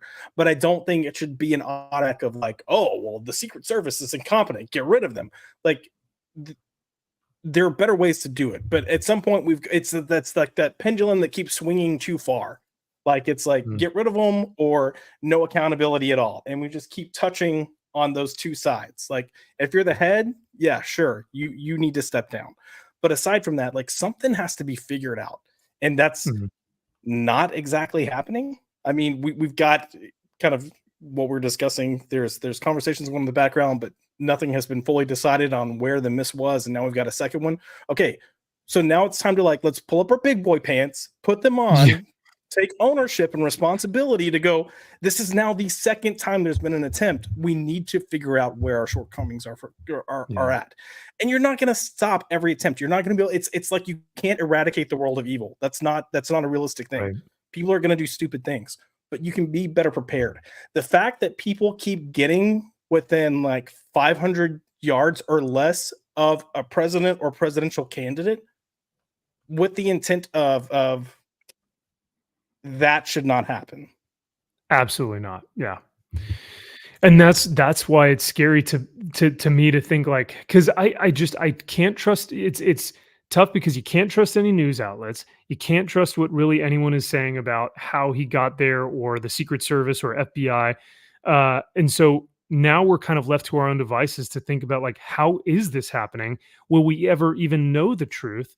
And where do we go from, and where does that leave us? Right. So I think it's tough to navigate when you don't have a compass and you're just kind of relying on instinct for a lot of these things. But we do have some news outlets that are, like you said, Josh, you take like 10 different ones, and if there's one thing that resonates between all 10, you can kind of say, all right, this seems to be not the outlier, but this kind of seems to be the core of what they're all saying. And maybe we should believe, right. That can be kind of your your compass. there, And so. just so we're clear, this is how CIA intelligence are trained. This is how FBI intelligence is trained. Even when you go into intelligence aspects of military factions, this is how they're trained. They are trained to source as much information as possible and then find the pattern, find the constant. So utilize that in your daily life. Yeah. This individual seems to just kind of rage quit on everything and doesn't want discourse, doesn't want conversations, wants none of it. They're pretty much done. This is from, it says, gay influencer speaks out after attending Kamala Harris rally. This is from Wall Street Apes. I wanted to get your take on this, Josh, because I don't know if you've seen this guy before or not. I know Ant. You know this person? Yes. Oh, you do? Oh my gosh. Okay. Well, then never mind. Have you seen the video though? I don't know if I've seen he does look, he's got a whole channel, he's got a huge movement, he's got a ton of followers. I don't know if I've seen this one. He does updates multiple times a day daily, but go ahead. Well, maybe I'll play it and see your thoughts on this. I had to delete my last video because I called Kamala Harris a lot of words that probably would get me in trouble. I'm going to tell you this. I just saw her at her rally just now. She's antagonizing any Trump voter. She's the nastiest bitch I've ever just had to listen to in my life. I'm going to tell you that this is my line in the sand. If you support Kamala Harris, I want nothing to fucking do with you. Ever. I don't want you to step foot in my house. I don't want you to talk to anybody that I know. I don't want you to touch me. I don't want you to shake my hand. I don't want a gift from you. I don't want you here on holidays. I don't want to see you passing in the street. I don't want to have a conversation with you. I don't want to debate with you. I don't want to share anything with you. Not even the same oxygen as you. I hate you as much as I hate her. And I'm sorry, that's where I'm at right now. So she's disgusting. She's a pig. She's disgusting. So the words that I used in my last video were better, but Jimmy was like, you probably don't want to post that. So I don't want to ever have anything to do with you if you support her. Okay, thank you. Have a good day. Pretty intense. I mean, and that's kind of where we're at right now, man. Like people are like, we're not even at a point where it's like, let's have a discussion about this. It's like, I'm literally just going to move to a state where we all vote the same because I don't even want to, like, we have such opposing views on everything that we will not get along. And I see this more and more daily. Yep. Ant's in one of those states. What I will say, okay, I want to give context to who he is. So there has been a growing movement, and look, I've always kind of been in line with this. So Ant is a gay guy. Clearly, he says it in his thing. That's kind of his whole approach, is that he wants to make it clear that he is a gay man, that is conservative, and that he denies the liberal movement because he was involved with the liberal movement and found out they were nothing but false promises and lies. So he has made it his mission to try to educate people on, like, this is where all the lies have been. And he's been on socials kind of going out. He's been denying even the LGBTQIA movement. He's been kind of partnering with Gays Against Groomers. But he's part of a group called the Log Cabin. And it's a group of gay men that are trying to educate people that gay conservatives exist. This is why we exist, and go from there. Oh, wow. He's probably one of the most well-known names in that movement. He typically takes things from a humorous approach. And I think there's just a certain point when you are involved with something long enough and doing something long enough, and no matter what facts you present, people are still going to call you A, B, and C. They're just going to ignore the information that's there. And I think there's a point where you've had enough. You cannot take it anymore, and you're just going to be raw and honest. And I think that's where he was. And I fully believe that he had that first video that he put up and then went, this is not good. It's going to paint everyone else in a bad picture. Let me take it down. And even this is pretty damn extreme for him. Because usually he comes out and he's like, and he's a little sassy. Like, but he's doing it to be humorous. He's trying to have an air of humor to help you receive the information.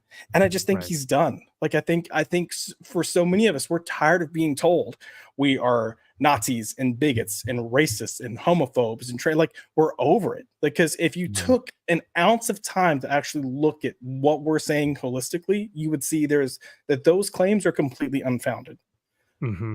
Are there racists and homophobes and whatever? Of course, there are some out there. But to blanket everyone, no. And I completely agree with them. It goes back to what we said earlier. When you are Harris and you're making comments pretty much saying that it's an existential crisis, meaning if Trump gets elected, it is the end of the world as we know it.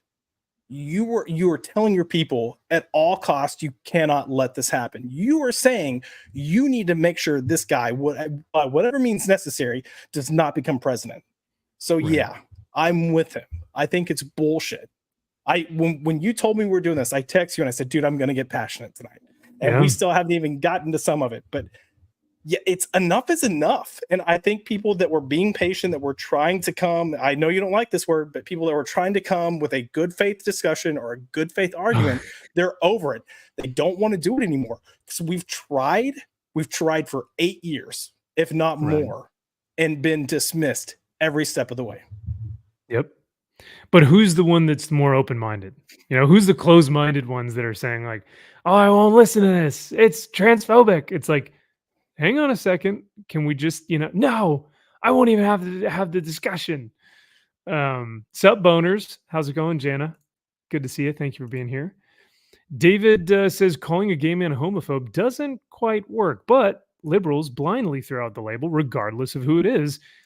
Josh is firsthand of that. Josh is notoriously known on Twitter for having internalized homophobia. So, correct. Yeah. We're every time works like a charm. Got him again. Ridiculous. I forgot to show this portion of the while we were on the Marine Corps section, but I found this absolutely hilarious, but also quite terrifying. This is from Donut Operator. Hail to you, brother. He says, are y'all seriously still voting for her? So this was during a portion of the debate. Now, I want you guys to be very aware of where this is, who's filming this, and where they are. And what's funny is I recognized it immediately because I've been in one of these places before. So we will play the clip and then we'll let you guys kind of react. Well, I will tell you, I agreed with President Biden's decision to pull out of Afghanistan. 4 presidents said they would, and Joe Biden did. And as a result, America's taxpayers are not paying the $300 million a day we were paying for that endless war. And as of today, there is not one member of the United States military who is in active duty in a combat zone in any war zone around the world. The first time this century. What? But let's understand. So where the fuck are we right now?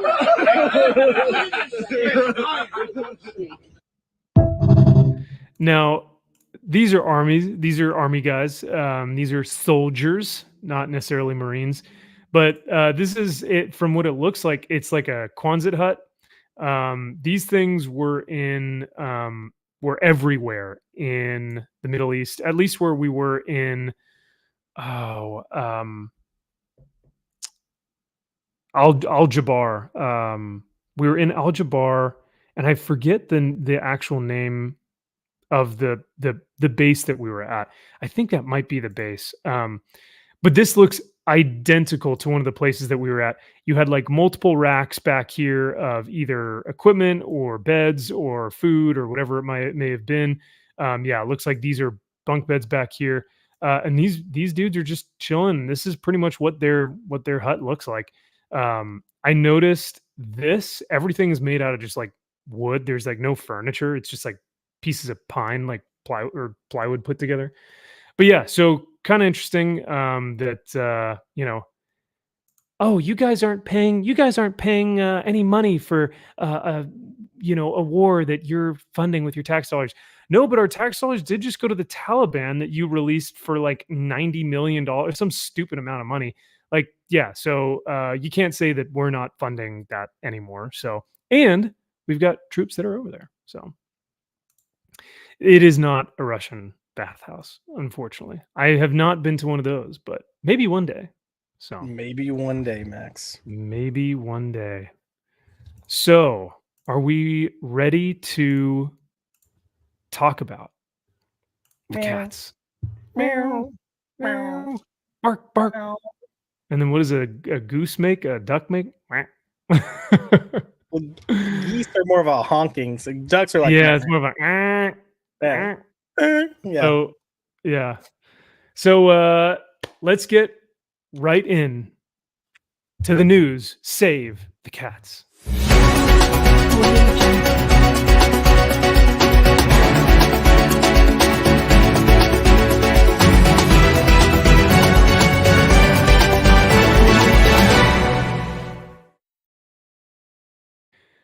On tonight's report, are Haitians actually eating the pets?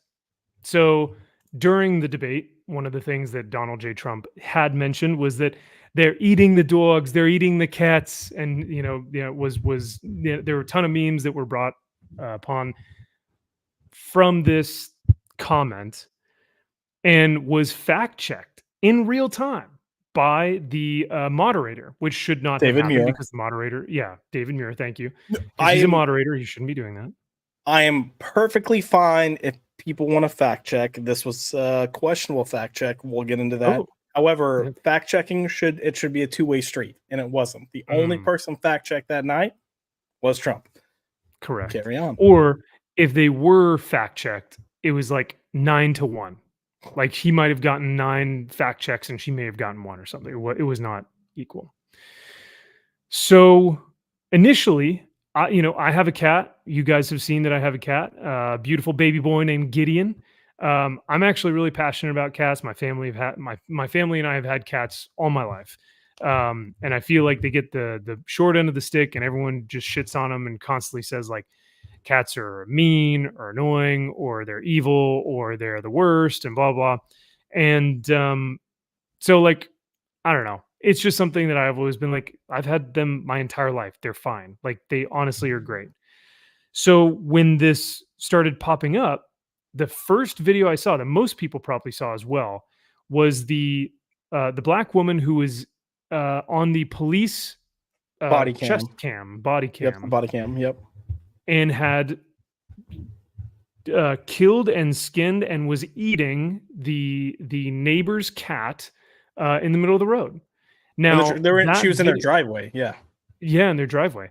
And that video actually that had resurfaced or that had surfaced was actually she was not actually a Haitian woman. Correct. So I was like, oh my God, wait a second. Am I being duped right now? I was like, what's happening? So wait, are people just eating cats and they're not Haitians? Like what's going on? Right. So she had someone in their bath salts, and she couldn't find a person to chomp on their face. So she's like, you know what? The little meow meow will do. Come here, little meow meow. No. And that's what happened. So with that, I went to the internet because I was like, I have to find out like what is actually going on. And I'm thankful that there were fact checkers, not necessarily during the debate, but online on Twitter and on YouTube that were saying like, listen, this video isn't of a Haitian. However, this is not something that should be taken lightly because this is happening, but it's happening with other animals. It may have happened with cats and dogs, but mainly it's been happening from what I can tell and from what I've found, a lot of geese and a lot of ducks. So let us now. A lot of the other thing too is that a lot of people are saying, "Well, Max, who cares? It's an election. You need to be talking about policies." All right, why don't we talk about policies when Kamala starts talking about policy? Because right now we're talking about immigration, and that's the bigger context of why this has become such a large meme. Is that everyone's going, save the dogs, save the cats, save the ducks. And it's become a meme where people are posting on Twitter, and that's fine. But the larger issue isn't, oh, we need to save the dogs and cats. The larger issue is guys, we have hundreds of thousands of undocumented terrorists in this country right now as we speak. We don't even know their names. They don't have IDs, and they're here. They're living amongst us, and we don't know what they're bringing their culture with them. And that's what the talking point is. But everyone made it about dogs and cats. So that's kind of where this whole thing found itself wrapped up in. I don't know if you've been necessarily following it, Josh, or if you agree that what the larger point should be is immigration. Because I think like Pete Buttigieg had posted something on Twitter like, guys, it's about policy. Why are we talking about dogs and cats? And I'm like, bro, you're missing like it just went right over your head. You are not thinking, or you're being completely disingenuous, because the dogs and cats thing is clearly talking about immigration. And if you can't get that, you're a retardo. Well, So I don't know. It's going back to exactly what you were talking about. And I do want to stick on the dogs and cats of it real quick before we go into the other aspects, because that's what sparked up. And look, this is where I kind of earlier I mentioned we'll get back to Twitter. This was a conversation on Twitter with video, and you mentioned the one of the lady in the driveway that's been debunked. But there have been other things. Pictures of a guy carrying geese that he killed in the park. There are eyewitnesses. There are police phone calls of people killing geese. Like there are actual, like you can go listen to the audio recordings of them calling because Haitians are going into the park in front of kids, catching geese, ripping their heads off in front of kids, and then walking home with them. And you know, as far as the dogs and the cats and pets go, this is where the words you choose for news is very critical, because you've got David Muir saying it's unsubstantiated. There is no proof. There is no evidence that people's pets have been kidnapped and eaten. People's dogs have been eaten. However, what there are reports of are people whose pets are missing, that they still don't have them, going back years, but has predominantly been a problem going back to March of this year. And yeah, if you have your dog or your cat go missing, are you going to call the police? No. So why are we expecting that there be police reports of someone calling to say, my dog is missing? It's not going to happen. And expecting that is stupid and retarded. And if you try to create this narrative that this isn't real because that hasn't happened, now come on. Now, what there are police reports of are farmers whose farm animals have gone missing or have gone missing, but the heads of those animals were found decapitated on their land. That is happening. Not to mention, prior to the debate, there are multiple people that have spoke at city council meetings, including a guy who's running for mayor, that has been talking about what's happening. There was a woman who talked about Haitians going through a neighborhood, picking up what they assumed were stray cats. Now, this is why I'm mentioning this. We talked about culture. Haiti is a very, very, very poor country. They eat cats because a lot of times that's their only source of food. I'm not saying this to say they're terrible people. I'm not saying this to say they shouldn't be here. But this is part of the problem, what we're getting into. They're taking something that's a way of life for them because they had no other means of getting food. They're coming here. They're taking actions to do what they've done their entire lives. I'm hungry. I'm going to go get a cat. I'm going to go get a duck. I'm going to shoot down a bald eagle, whatever it might be, because that's what they know, right? But they don't need to do that here. They are getting paid. They're having their housing paid. They are getting stipends for food. They can go get that stuff. The problem here is people are going, hey, we're bringing all these people here. That guy right there, Anthony Harris, is running for mayor. We've got all these people that are here, and it's like, well, how many? Okay, so there are roughly 50,000 people in Springfield, Ohio. There have been 20,000 Haitians that have come in over the last, I think, 3 to 4 years. So you're vastly getting outnumbered. The city can't handle its resources. The claims of the cats and dogs themselves are substantiated enough and frequently enough by either reports of missing animals, police phone calls, or city council people or citizens speaking out at city council meetings, that the attorney general himself of Ohio has said it's God, what did he say? It is unwise to dismiss them because in a court of law, these people coming out as eyewitnesses would be considered a credible witness. So to just say, hey, this isn't happening when we have so many things that support that this is actually taking place is a disservice. So you now have the citizens, the Attorney General of Ohio, and we've got more statistics that we'll get into outside of the cats and the dogs, because there's food, there's car wrecks, there's housing, there's medical needs. So I don't know how you want to get into that, but I hope we cover all of them. My God.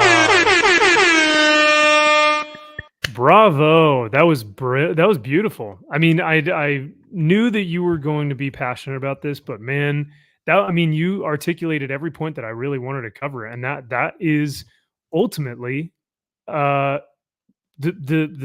crux of the problem here. Now I am going to play this because I think for those of you who haven't heard this before, I'd love for you guys to hear it, because these are eyewitness either accounts or these are real people that have noticed, like you said, Josh, either their dogs or cats are missing, or they're finding lots of roadkill, or they're finding things that have been eaten. Like just a lot of their own experiences that they are bringing to the city council and saying, guys, what are we doing here?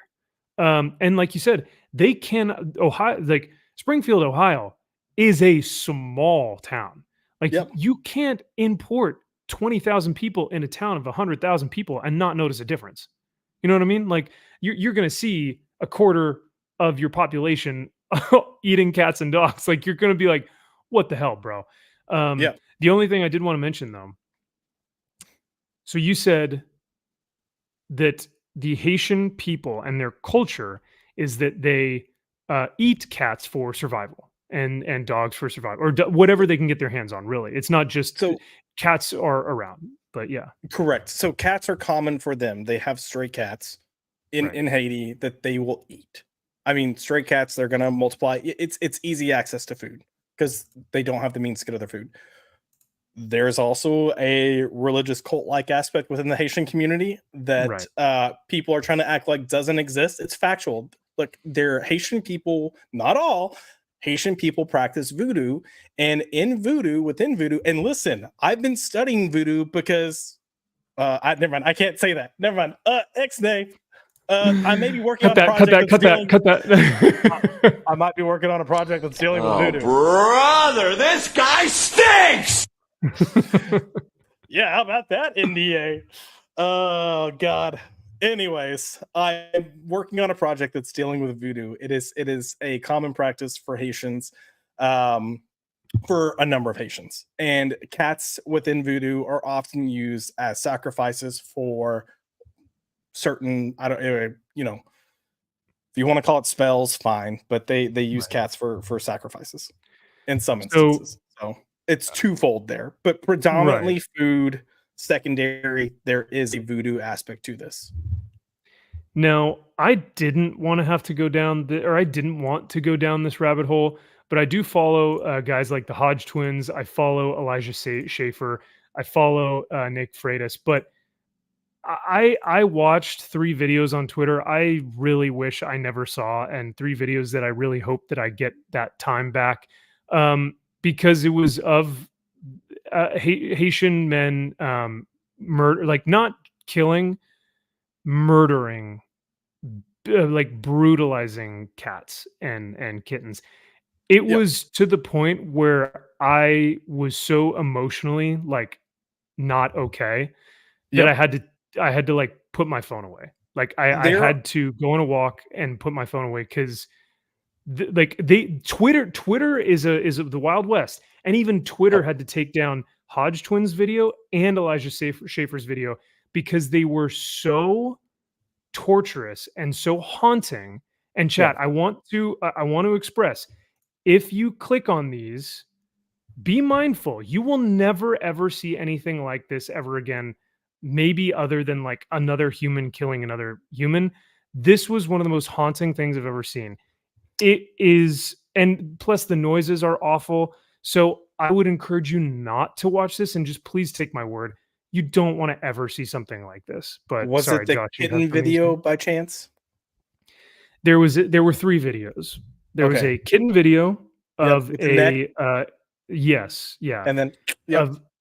of a Haitian man that had broken the neck of a kitten and drank the blood. Yep. There was that is part of the voodoo ritual aspect of it. Yes. correct. Yep. There was a video of a man who had pinned a cat to the ground, alive. The cat was still alive.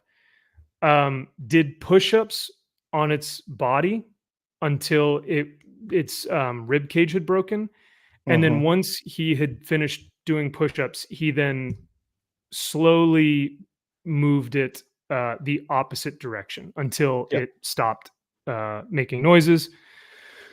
And then the last one was of a man who had the legs tied together. So these are all live cats, by the way.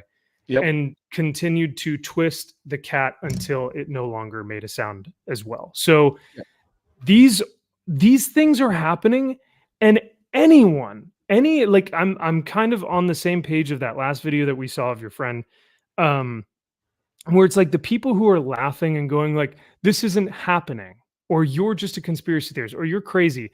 I want them to watch those videos and just tell me that is not part of their culture, or that it's not happening, or that they are some of the most haunting things I've ever seen in my life. And it's disgusting and just vile that anyone would not take this seriously, because I find it appalling. So that's kind of my little rant. So I apologize to go off on that. And I'm sorry that I had to explain the videos, but I really do want to.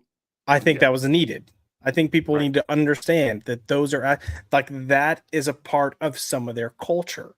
And I want to go back to saying, I don't think they are inherently bad for that. I don't think they know better.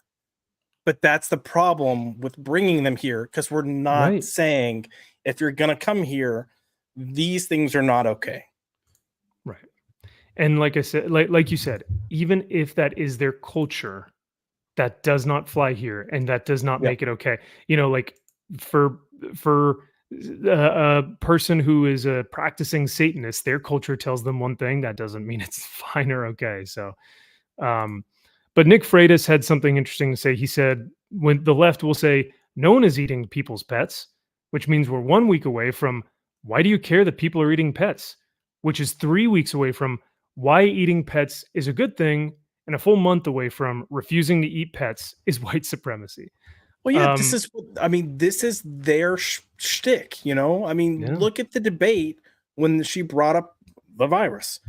She talked about how Trump was too easy on China. Let's go back to Trump's presidency when he kept calling it the China virus, and everyone was freaking out and said he shouldn't be president because he's calling it the China virus. Like, are you fucking kidding me right now? I'm getting crazy eyes. I'm like those liberals. Like, this is what I'm gonna. Never mind. I'm not gonna say that. Well, that was that. I think it's Walls's wife. She's like talking. Turn the page. And guess what? Turn the page looks like. Bye bye. Goodbye. And you're okay. But you're like, yo, you're in office right now. Like, she's in office right now. So you're turning the page on her and saying bye to her. I'm just saying. Like, what are you doing? You're retardo. You don't know. You don't act. If we're turning the page on Trump, he's not in office. You dumb idiot. Just briefly to stick with the cat aspect of it, because we're talking about the extremes of the voodoo aspect and that stuff. The more innocent side, that I will say the more innocent side, because I don't think they're doing this out of ill will. But there are, and Soul Assassin mentioned it, there are videos still on Twitter, and they're much harder to find now because of all this bullshit. And I think all this bullshit was on purpose to create memes, to create videos, to create TikToks with a little song and, you know, Trump's soundbite. But there's a video of a guy grilling cats, and it's not in Springfield, Ohio, but it's in Dayton, Ohio. There is a video of a girl from Springfield, Ohio. And this is immediately after the debate. Her dog went missing. They cannot find her dog, and she is like bawling. And when these reports first started coming out, I texted our group and I was like, dude, I'm just saying it right now. If anyone were to do anything to Ollie, like, that person is, I'll go to jail. I don't care. Yeah. Like for that is like, I don't have kids. That is like my son. That is the closest thing to a son that I'm probably ever going to have. Yeah, I'm gonna be pissed. Yeah. And this girl is a wreck. Like she's a wreck. She can barely like get it out to say like all these people are laughing, and I'm over here trying to mourn my dog, my animal. Right. And she talks about being homeless, which we're about to get into. Yeah. Yeah. I think that's the part, like pets have become such a large part of our culture where you have moms that are like, I'm a dog mom, right? Like it has become people's pets. They've become people's pets. So the memes, like even my thumbnail, it's a meme, right? It's me and Gideon, and it's the cats that are in Space Marine armor. Yeah. It is gallows humor, but Yeah. at the core of it, it needs to be talked about seriously because there are actual things that are happening.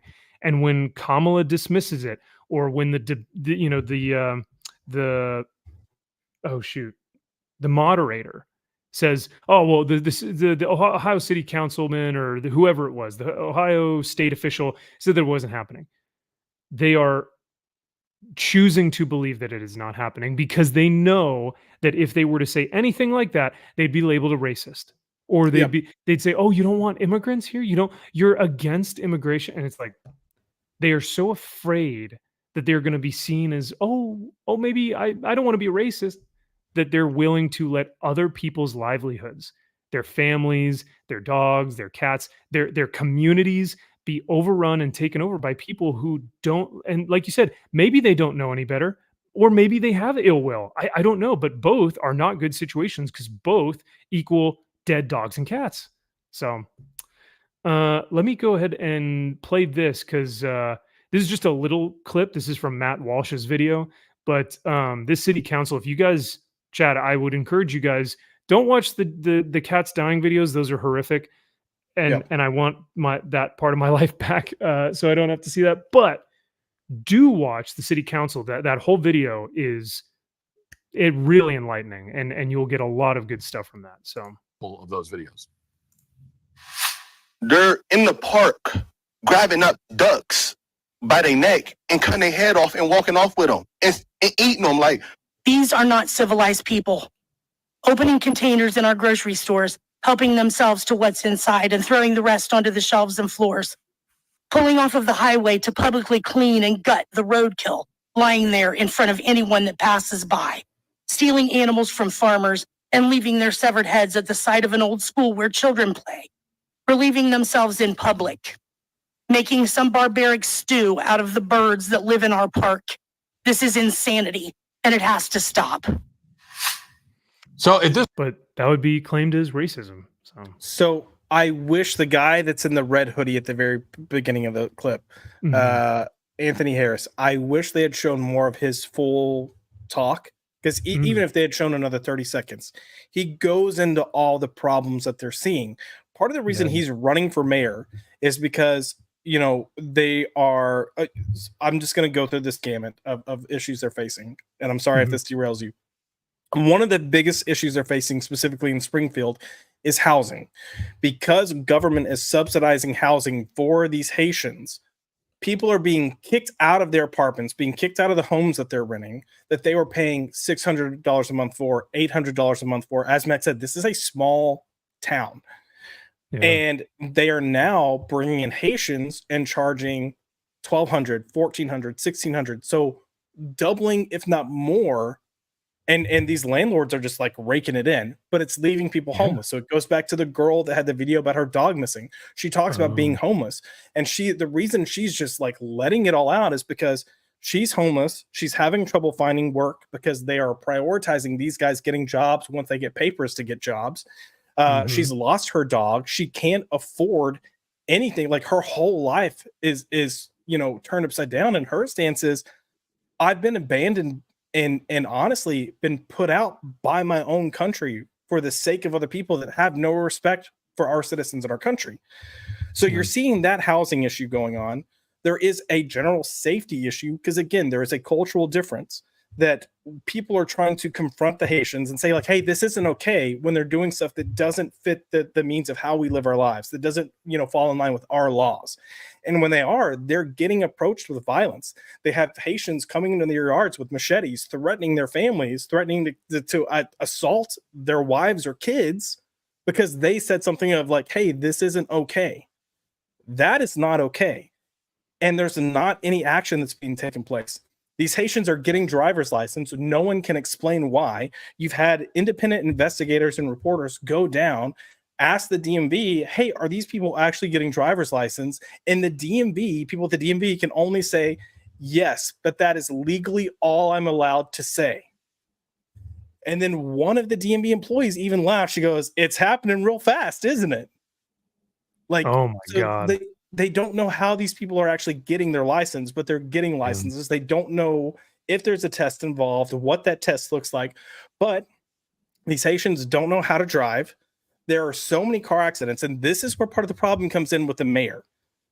You have the governor of Ohio that's saying, oh, the whole cat, dog, pet things, it's unsubstantiated. Please don't listen to it. The mayor is saying, like, there's no evidence of this. Well, you get into these other issues, the housing, the car accidents, we're going to get in the medical as well. The mayor is still saying, I don't know what you're talking about. There's a few instances, but it's not that bad. The governor's going, hey, no, we've got a serious problem down here, to the point that he signed a bill of $2.5 million just for medical support alone.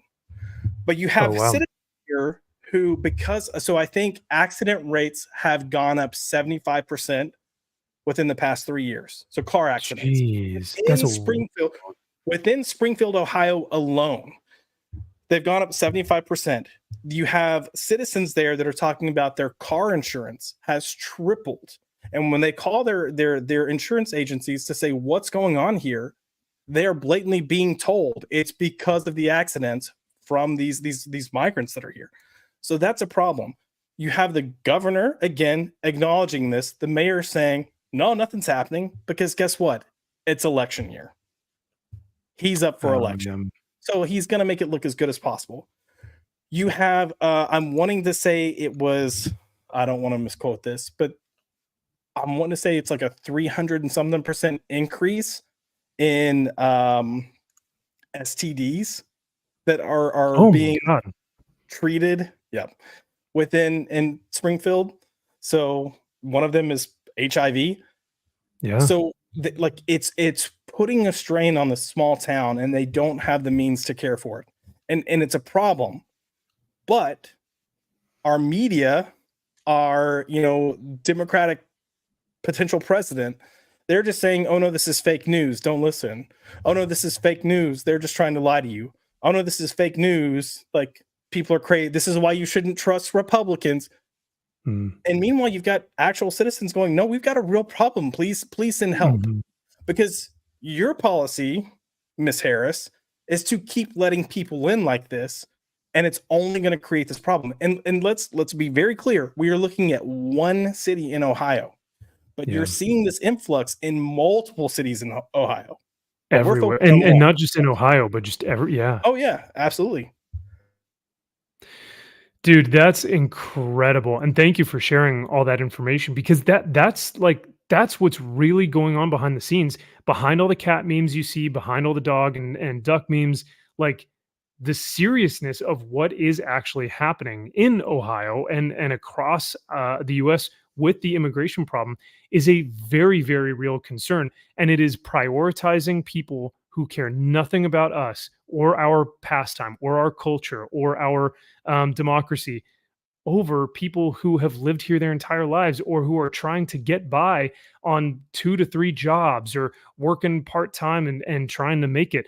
Like that woman that you said in that video, I remember seeing that, and it's heartbreaking, because she feels like you said, that her own country has abandoned her for people who care nothing about her or the people she loves or the country that they're in.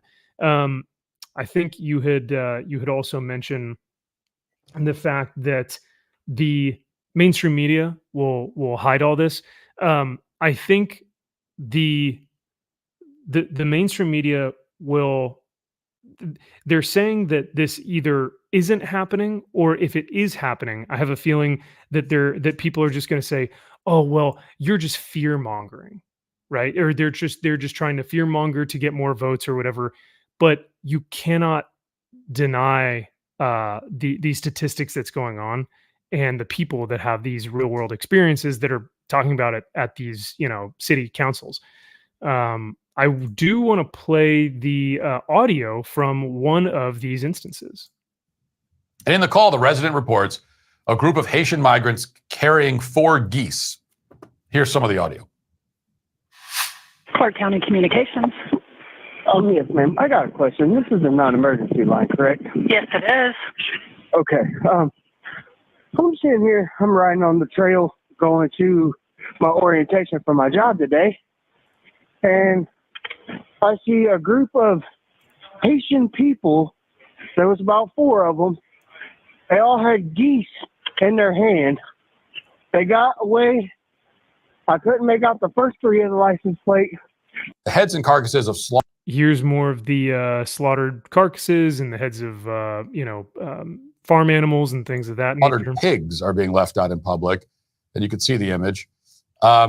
Additionally, you might have seen this viral image of a dark-skinned man in Ohio carrying an animal on the street. This was apparently posted to Reddit a few months ago. There was no indication that the guy is actually from Haiti, and it doesn't appear that this was photographed in Springfield. And so a lot of people are using this photograph to say, well, aha, there you go. The right-wingers are lying about Haitians eating animals. So with all that being said, with all these things that are kind of coming to fruition, all the things that you laid out, not just the eating of the animals, not just the cats and dog memes, like the true core issue here, which is the immigration problem, the healthcare that has, or the health stance, or the what did you say? There was a increase in health issues. Yeah. So it's I had to look it up. It's HIV and tuberculosis. There you go. The rise in homelessness amongst American people because they're housing the immigrants. All of this stuff, the 75% increase of accidents that you said, dude, like, so all of this stuff, why? And that's my question, is like, why, right? Is there someone who's gaining money from this? Is someone filling their pockets with like just like crap tons of dough and is just like, I'm going to let whoever I want into this small little town because I can do whatever the hell I want because I'm getting paid for it. Like, I genuinely don't understand why someone would want their town to fall this hard, like, dude, it's almost destroyed at this point because of what's going on. Do you know? No, I don't know. So Anthony Harris, the guy in the red hoodie that was in that one clip that's running for mayor, that's actually one of the things he talks about when he starts his time. He gets 5 minutes. That's when he starts his time at the city council meeting. He talks about he wants to understand why, and not why are there Haitians here, but why do we have 20,000 Haitians here in this town? Because the only thing and this is like him saying it, but he's like, the only thing I can think of is there's money involved somewhere. So who's getting paid off? Like, what's going on?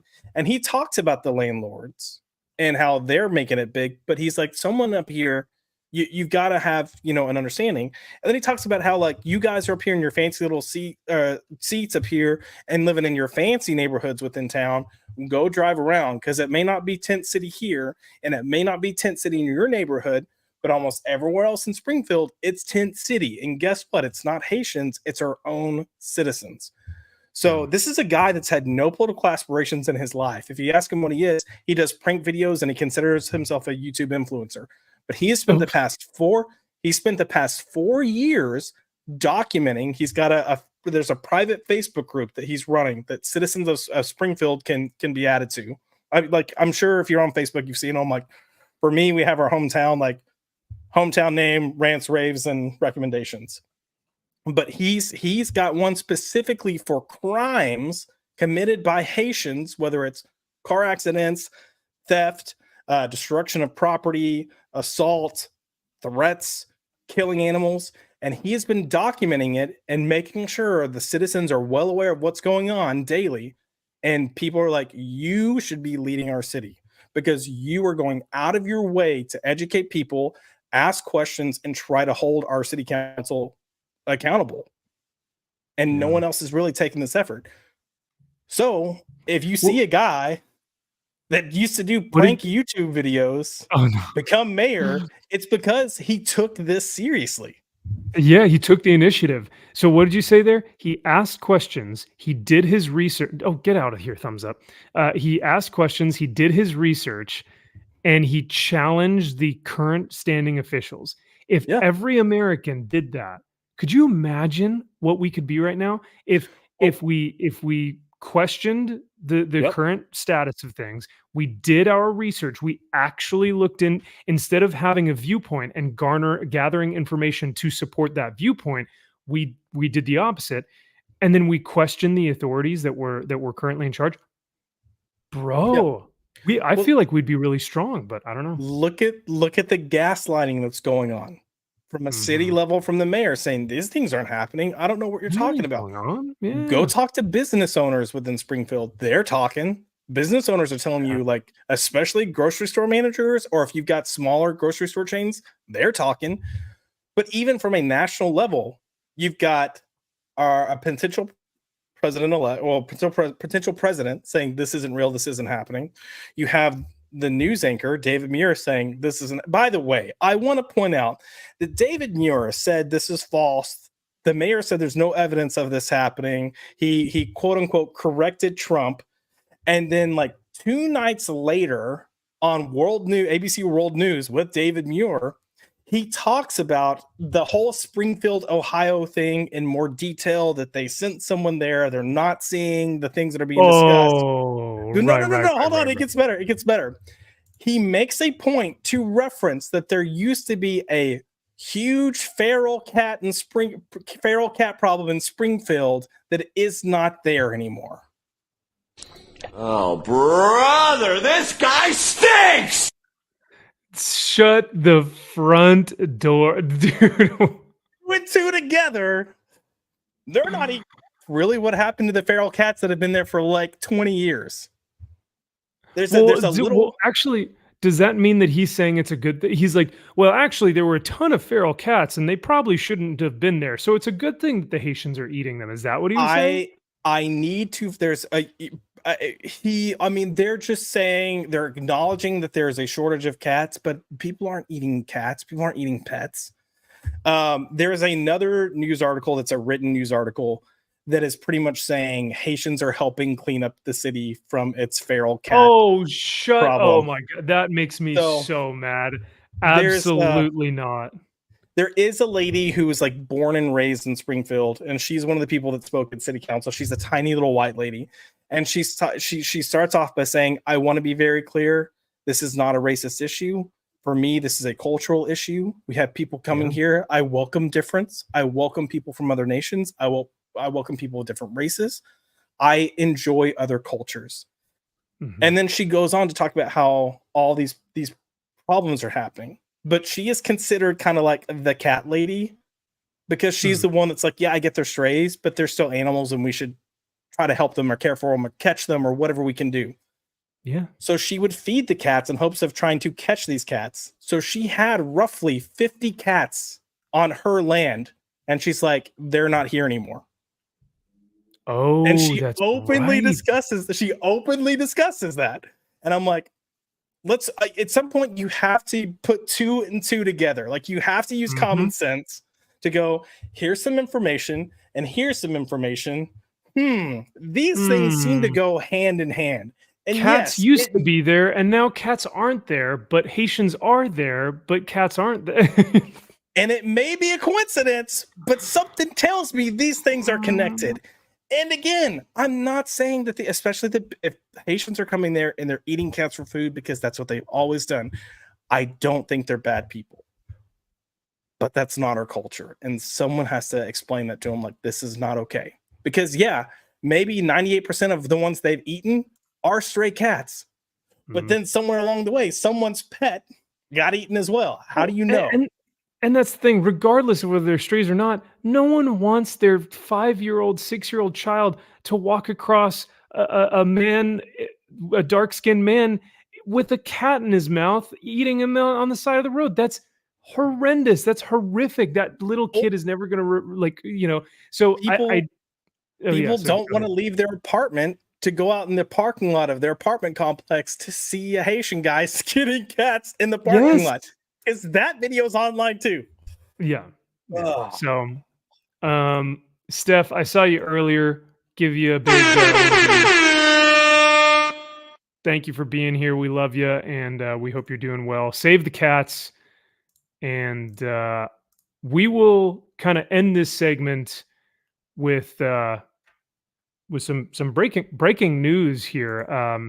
It looks like they're sending in reinforcements, and I think we have a man on the street. So actually, one of my Marine Corps buddies is contacting me now. They've just sent out a battalion. I think we're going to get a response in Springfield, Ohio. Let's go ahead and take a look.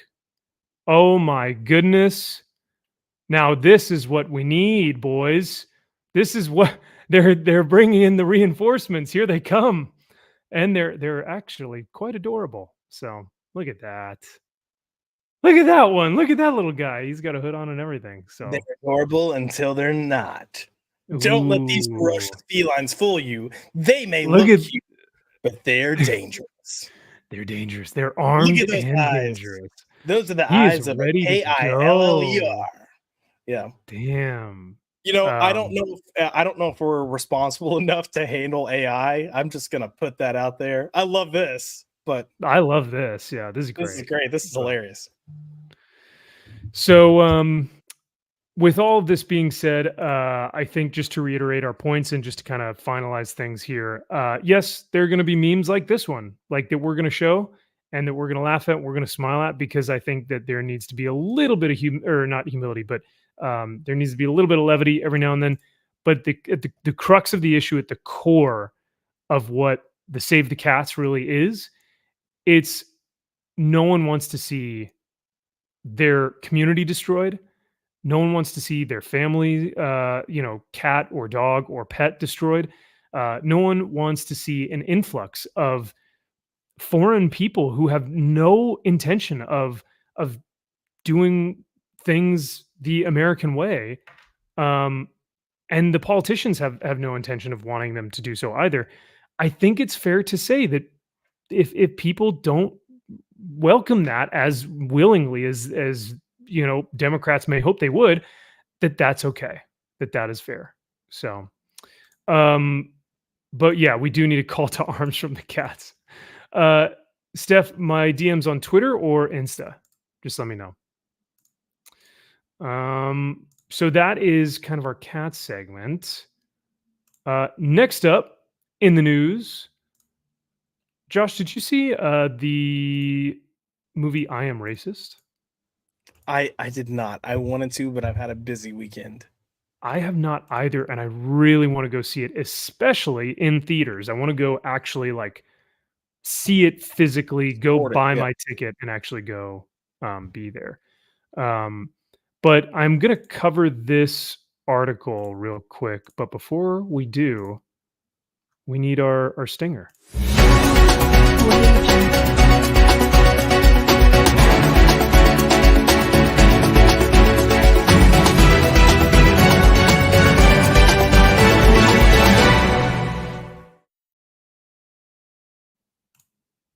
Nice. Let's see what's going on here. Looks like Steph sent me a video.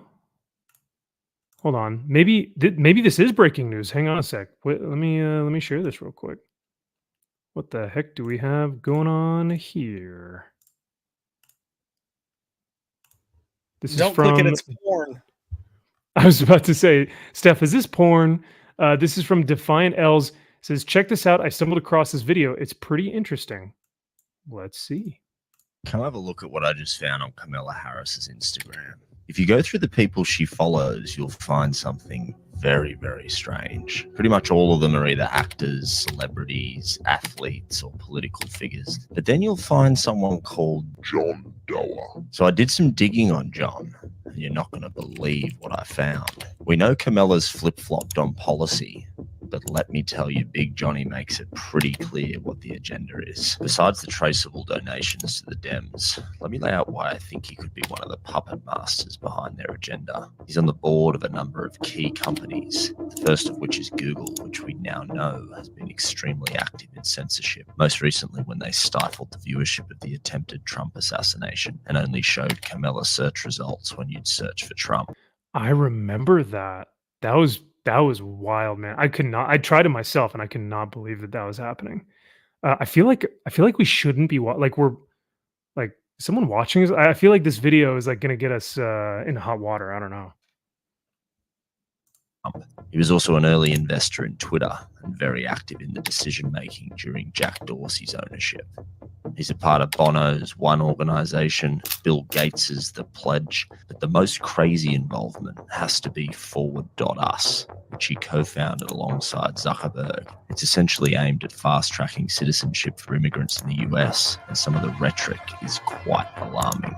I mean, look at this.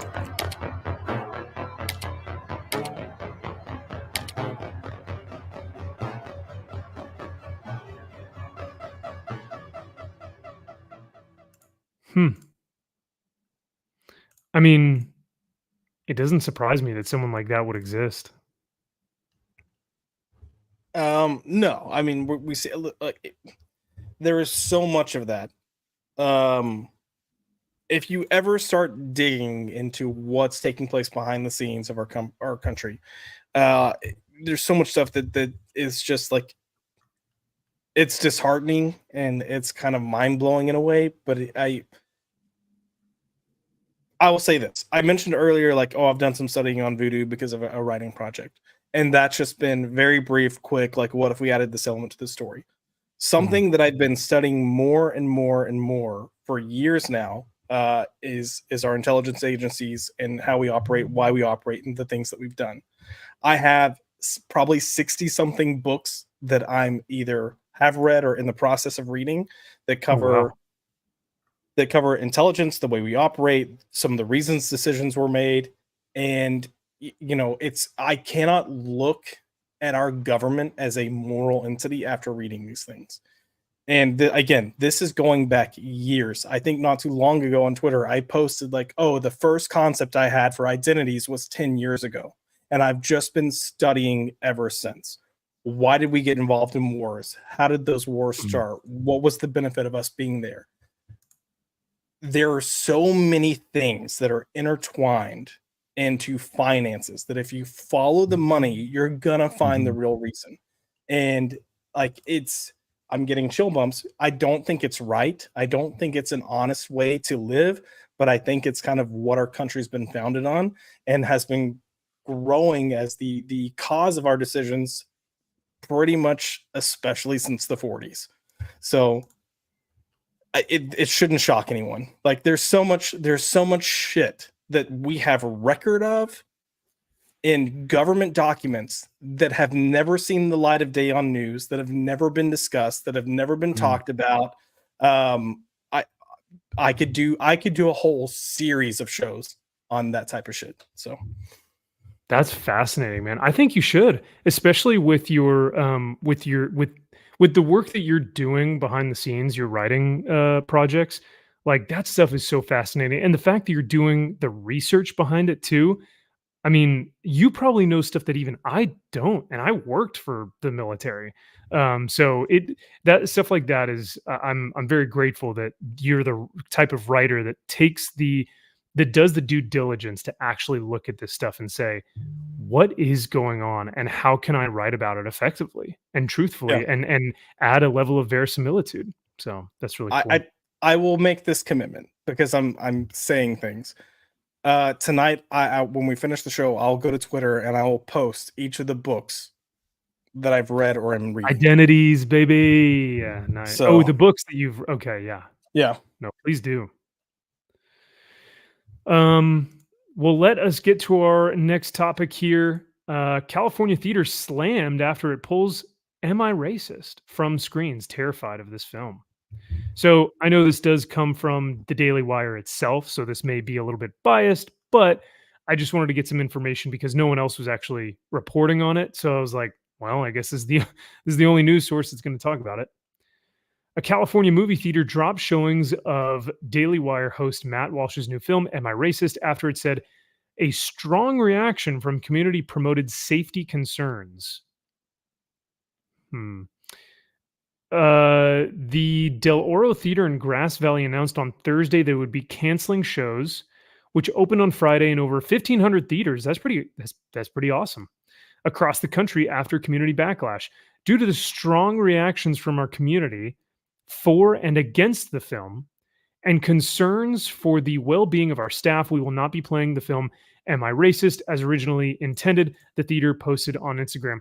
Now, Josh, wasn't there a little show called, oh, sorry, if you're gone, I'll ask the chat. You're good. Was there a little show called, I think it was something to the effect of something white people, Dear White People on Netflix, right? Dear White People was a hateful, racist grift against white people, and yet that was shown everywhere, and people loved it, and people still talk about the producers and the directors and filmmakers of Dear White People. So the fact that we're just saying, am I racist? From, well, I guess I shouldn't be that naive. Obviously, people are going to put two and two together and say Daily Wire and Matt Walsh, and a movie is called Am I Racist? Absolutely not. But I feel like it is extremely unfair to not only have the cancellation of right-wing voices for I Am Racist, but the promotion of left-wing voices for Dear White People. So the cancellation of the showings prompted immediate backlash online from conservatives who said the theater had caved to leftist pressure. Left-wing activists are now bullying small movie theaters like Del Oro Theater in Grass Valley, California, into dropping Matt's new Am I Racist film. Another theater owner told me that they've been told small theaters like this are being targeted with threats from left-wing activists. Conservative activist Robbie Starbuck posted on X. Also, if you couldn't tell that my computer is trying to give me ads for more Warhammer stuff, it's giving me more ads for Warhammer stuff. So the left is terrified of this film because it's not only hilarious, but it's effective at dismantling their dangerous ideology. We need to pack the theaters with sold-out showings to make this movie even bigger. The thing that fascinates me about all this is just the absolute grift of the racist rhetoric from a certain type of people. Hey, I'm a nerd, and I will gladly accept that title. So thank you. I take it as a compliment. But yeah, no, this absolute grift that's been going on. The woman who wrote the book White Fragility is asking something like, I think they had to pay her $15 for the interview, but she normally costs $50,000 to speak at events. Like, in what world are we living in that you can race bait and grift off of this heinous ideology that says that all white people are to their core inherently racist and that the country that we have grown up in will never get better? And that's the thing too, is that all these people never offer solutions. They never actually offer any type of solution or help or way forward. They just say, you're racist. You have to recognize that, identify that, and give me money. But there's no actual real solution, because then they wouldn't have a grift anymore. So I don't know. What is your take on the I Am Racist film, what its message is, and the kind of race bait that's going on within the culture today? I mean, look, I think you do yourself a disservice when you pull something because you are afraid something might happen. If you don't have substantiated claims or evidence that someone's going to, perform some type of attack, then just let it happen, because they were upfront to say there are people that were upset and people that were completely for wanting to see it. So people didn't want it coming to the theater. There are people that did want it coming to the theater. If you cave every time the mob throws a hissy fit, you're never going to win. There is no winning scenario in general, but that is just completely a lose-lose. I think we saw something similar with the movie The Hunt back in 2020. There are certain political outlying themes of that, And then it was also about people being hunted. And it was supposed to be a social commentary on our society and what we've turned into. But people started throwing a fit. So theaters pulled it and chose not to show it because, it's going to lead to violence. It's going to lead to this. It's going to lead to that. Well, hey, the message is that type of behavior is wrong. Whether or not I don't know. This is meant to be a comedy. I think people are sensitive. I think they need to stop being little pussies and get over it. That's all I can say. I'm sorry. Hang on. There you go. Yeah, no, it's funny because what was the movie that came out? Was it last year or 2 years ago? That was it Angel Studios, and it was about human trafficking. And Sound it of came Freedom. out Sound of Freedom, dude. And so many people were upset by this movie, and they were saying it was a right-wing dog whistle, and that theaters didn't want to showcase it, or any theater that was showcasing it. Yeah, Very cool. Very cool. Very cool. Very cool. Very cool. Very cool. Very cool. Very cool. Very Very cool. cool. And with that, there were like people that were saying that the mob was saying, "Oh, if you're a theater and you're showing Sound of Freedom, you're part of the problem." But it's like the problem is human trafficking. If you're right or left, you should be wanting this movie everywhere. And people were telling on themselves left and right because they were like, "Oh, this is a right-wing dog whistle." And it's like, are you sure about that? Are you sure about, you sure about that? You sure about that? That's the next soundbite. I need that one. You sure about that? You sure about that? Oh man, yeah. People are crazy. Like you can't fix stupid, and we're finding a lot of people are stupid. There's a lot of people that are ignorant, but man, we're discovering a lot of these people aren't ignorant. They're actually stupid. Yeah, I'm because there's always that question that I like to ask, stupid or evil, and I don't know anymore. The two are blending together. Yeah, I feel like that question needs to be: are you ignorant or evil? Because there's a difference between ignorant and stupid. Ignorant is you don't know and you haven't been educated. Stupid is you know and you still choose otherwise. Yeah, that's a good point. No, that is a good point. Maybe it's like stupid, ignorant, or evil. Maybe it's all three. Maybe. I hate the term like educate yourself. I know a lot of white people will say, "Oh, you need to educate yourself," or you need to fix yourself. You need to fix yourself is another thing because you can. Yeah, no, I know. That's Marine. I heard that all the time. Knife hand, Marine Corps officers telling me to fucking fix myself, Priestley. But yeah, Priestley, no, I feel. Are you dumb? You need to fix yourself. You look like a. I can't say that word. Moron. They did call me the F word a few times. So, I told you about the bundle of 6 F word? Yeah. Different time, baby. It was a different time. Check. Are you fucking retarded, Priestley? You F word. So did I tell you about the time that I saluted incorrectly? I told you that story, right? I don't think you've told me that story. I could have sworn I told someone recently, and I forget what it was or who it was. But so chat story time. In the Marine Corps, I got commissioned as an officer, as a second lieutenant. I had the little butter bars on my collar, which signifies that I'm a second lieutenant. I was I just finished basic training. So we finished basic training, and it was 3 months for officers. We then go to our next school, which is for platoon commanders. So you're essentially learning how to become a leader and a platoon commander. So we're now in a 6-month course, and it's like maybe my second day there. So I am a 2-day-old second lieutenant. I have a coffee in my right hand and my laptop case in my left hand. And as I'm walking to our next class, a officer of higher rank walks next to me. And for a officer of lower rank, we are to always salute him with our right hand and give him the proper greeting of the day, which is "Good morning, sir." He walks by, and I forgot I had coffee in my hand. So I salute with the coffee in my hand like this, and I go, "Good morning, sir." And he's like, "Did you just fucking salute me with coffee in your hand, you stupid retard?" And he was like, get over here. I was like, yes, sir. Oh my God. He reamed me out in front of all my friends. And yeah, I was very retarded that day. So yeah, I had to check myself for sure.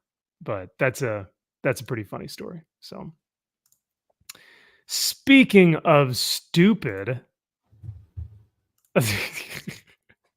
are you crying out of laughter? Or are you crying out of like sadness? I'm not sure. Speaking of stupid, let's get to our last segment of the evening. What are hoes up to right now? Silence, wench. I do not wish to be horny anymore. I just want to be happy. Well, based on what we discussed earlier, they're apparently voting for Kamala because there's the whole Hose for Harris campaign. There's Hose for Harris, there's Brat. Holes, Because yeah. all these women are just so brat. Well, this is disgraceful, but absolutely hilarious because they just tell on themselves every single time. Our beautiful, lovely, what did you call? I won't say it. Her Brown magic bonus, bonus hole. bonus, yeah. Yeah. Our girl Vex Electronica posted this tweet the other day. She says, every time some whiny gamer e-thought goes off about how they feel unsafe in the gaming space, remember that they've been allowed to freely do this stuff for a decade and get rewarded for it. Now, what could you possibly be talking about, Vex? Vex Electronica, who's been on the show before. Let's see what they're saying. And this is a guy, his Twitter handle is Meme Bastard, and he just says, women gamers. That's all he says. Here is the video. Women creators are shaping the gaming space by building amazing communities, supporting each other. There are so many beautiful, vibrant, talented, incredible women content creators on Twitch. No. Load. Let's try this again. No. Gaming space by Sorry, building Josh. You have to Content watch. creators on Twitch. Women creators are shaping this industry in such a beautiful way simply by being themselves. I celebrate women on Twitch every day by being the representation that I seek. I decided to start streaming shortly after I came out publicly. To me, the biggest reason was that I wanted to create the representation that I never really saw out there growing up. I have this little corner of the internet that I'm able to just create this really nice space for people. I want to show that I can do it so other people can also feel like they can do it. Women creators are needed in this industry so that the next generation never has to hear she's only successful because she's a girl. Can I say women rule? Yikes. Yikes. Women creators are So what's their content? Yeah. So what's happening with women creators right now? Steph says I'm streaming wrong. I mean, I guess we apparently- all are, maybe. I don't know. Does that work for okay, yeah, actually I think it works for guys too. They just go about it in a different way, but I mean, I need to rock a tank top or my shorty shorts. I don't know, man, but like I'm doing this grift wrong. It is so hypocritical. Well, not even just hypocritical. Their worldview and the women who do this kind of stuff just have not a brain cell in their head, because they have this like grand visionment of like, you know, we're being the representation that matters, and we're taking it back, and we're what's the other thing? We're sexually liberated and all this stuff, and they are miserable. But then they go on the Twitch and they do this stupid stuff, and it's like, but then you also have to blame the men, because the men are watching and subscribing, and the simps are actually ruining everything. It's just the women who are being simp. Yeah. Simps are gonna simp. And I'll start small. No more hoodies. Steph, I would encourage you not to. But hey, you can do whatever you'd like. Because you want to stay wholesome. You're actually a rare, by being wholesome, you're actually rare on Twitch. So Look, I've decided I'm gonna hoe it up, and I don't have the body that I used to have, so I'm just gonna try to target the audience that wants the pale and doughy dad bods, and I'm gonna Ooh. show it off, and I'm gonna play some Destiny's Child in the background. I don't think you're ready for this jelly. Yeah, how about that? Ooh, I don't think you're ready for this. Yeah, let's go. Okay, all right. Maybe you could do the truffle shuffle or something. I'll do it. I'll do the Oh, truffle for shuffle. sure. We're gonna do all sorts of stuff. Yeah. I'm gonna Hold up. Superman that hoe. Yeah, I guess so. So speaking of hoes, I want to expose someone right now. So everyone loves Sydney Sweeney. She's America's sweetheart. She's the best thing ever. She's a great actress and she's got big boobies and she's so wholesome and blah blah blah. Well, this was posted on her Instagram not too long ago with her friend's shirt that says Halloweeny. I don't know if you guys can see that, but it is literally just a bunch of dicks dressed up as different. This one's a pumpkin. This one's a devil. This one's a zombie. This one's a vampire. This one's a ghost. And they're all just literal penises. And Sydney Sweeney's licking all of them. I do not get. Well, actually, I understand the fascination with Sydney Sweeney. I just want these simp, fragile, cowardly men to get a fucking life so that they don't have to simp for this degeneracy anymore. Like I don't get why she's so famous because of just her tits. Like Pamela Anderson did this in the 90s. Like we get it. You have to have some talent, and these women don't have any talent. They have no real agency or accountability. Maybe she's a good actress, but I've never seen it. I think it's ridiculous that this is the case here. That all these drooling simps in the comments. Oh my god, I love that shirt. Oh my god, you're the best. Oh my god, this is so great. So I'm gonna get a lot of heat for that because I know a lot of people do love Sydney Sweeney. I can't stand her. I think she's just her and Taylor Swift. I don't care for either one of them. So I don't know. I mean, I prefer her over Taylor Swift. I think part of why people like Sydney Sweeney is at the end of the day, one, I don't think she's ever tried to pretend like she's something she's not. Sure. But at the same time, I think she's been very upfront and open about this is who I am, this is what I come from, and she's always tried to be respectful of other people. She got a lot of shit because this was a couple years back. I think it was her mom's birthday, and they had made hats that were like MAGA hats, Make America Great Again, but they had changed what it said, and people like went on a massacre of like wanting to lynch Sydney Sweeney because her family were wearing MAGA hats, and she's like, guys, it's a joke, calm down. But regardless, even if people think differently than you, that's okay. But I'll even say going to what's that terrible? Oh, Madam Web. She was like, hey, I know this is important to people. I dove in. I found things that I love about this character. I was coming to the table saying, we've got to do this. Like, you can't do this character, not do this. So I think a lot of people love that she makes an effort to make stuff for fans. And yeah, maybe she's a little hoey because she shows a lot of skin. Like, if you watch Euphoria, she shows some skin. If you watch White Lotus, she shows like she knows what she's got and she utilizes it. But I don't know. But that's the thing. It's like your entire popularity, your fame comes from that show Euphoria, where all you did was just show her tits. Like that, and it wasn't like, oh, she showed a lot of skin. She has full nude scenes multiple times in that series, and it's just like, yeah, she plays a hoe. Like her character is exactly, and she's kept up with that facade. Like, it's not even a facade now. She's just embraced that character. I get why guys like her.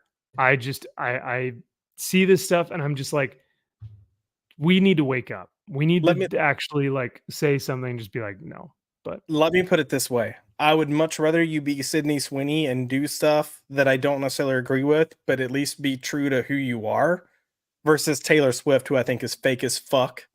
Yeah, and you never yeah. know what, like, because then at least I know who you are. I have an idea of who you really are, and I can Right, right. accept you on that. So But the what you're other- saying is at least I can say that Sydney Sweeney's a hoe and she be a hoe, and that's okay because she knows she's a hoe. But Taylor Swift will get paid by some government shill or by some political, activist or whatever to be like, endorse our candidate. She's like, sure, because I don't want to be mean to anybody. And then we'll just do that, or she'll not only that, it's the fact that she's like 30 something years old and still pulling a like 7th grade girl, like, oh my god, me? Oh, I'm just a little girl from a small town. Like, bitch, no, you're not. You haven't been since 2008. Stop. Or like because that's what I always hear from the women who love her is they always go like, she's like us. She's just so relatable. And I was like, the fucking $1 billion celebrity is not like you. I'm sorry. All of her songs are written by some other guy, by a man. All of her songs are written by some other dude. So yeah, she's bad too. But oh well. Absolutely, Dylan. Damn, look at this. Men have abdicated their responsibilities as leaders, and it shows. It absolutely shows, and it was absolutely more difficult to see boobies when, or men were better off when it was much more difficult to see boobies, and that is a case in fact. I mean, case in point, and that's fact because we built civilizations. We won wars. We were a great nation. And it was because, women weren't on freaking OnlyFans, man. So, well, that brings us to the end of our evening. Josh, do you have anything that you want to promote or anything that you want to talk about before we head out for the evening? The only thing, and look, most of the people watching this that are here now, we all kind of have similar leanings. The only thing that I will say is please take the time to educate yourself on where we are in terms of being as close to a World War III as we actually are. And I'm not saying this as someone with a tinfoil hat. I'm saying this based on what our own intelligence agencies are saying, both CIA and FBI. CIA is going to be operating overseas. FBI is working within our own homeland. Also, from other European intelligence agencies, we have a group of intelligence agencies that work together called the Five Eyes. We're all kind of in this consensus that a war is coming within 3 years. Pick the right person that you think can run our country to handle these things, because I think someone's going to do it better than someone else. And yes, you might have the argument that, oh, Trump has a rhetoric to him that is not good, but Trump is also the one that was having face-to-face meetings with some of these people that are going to tip the scale. And I seriously don't think you guys realize how close we are. We've got the whole Israel, Palestine, Gaza thing going on, and we are trying desperately to keep Iran out of it. Iran has already made threats within the past month that they're going to involve themselves. If they do, then we will involve ourselves. It's a promise. We will not just like we're sending support. We will physically involve ourselves. If we do that, I promise you, China is going to invade Taiwan, and then we are going to involve ourselves. The moment we are spread thin, Russia is going to start invading the Baltics, and then you're in World War III. It's done. It's happened. There's no turning back. And the reason the intelligence is saying prepare for war in 3 years, like for at least our countries to see it, is because they're already saying these proxy wars are the start of World War III. No one's saying it, but it's already the start. They're saying it's already started. So you've got all this stuff out there. You can find ways, if you have a strong enough leader, to put sanctions in, to have conversations, to go from there. I didn't even talk about North Korea and South Korea, but that's the other big domino that's going to tip. You've got all these little things, and when one goes, the other are going to start falling. So please, for the love of God, Educate yourself on what's going on in the world around us, because we are so blind to anything outside the US, and we need to figure out what's actually taking place, because there's a lot of lies, there's a lot of stupid conversations coming from other political parties that is not accurate, it's not true, and we are putting our country at risk.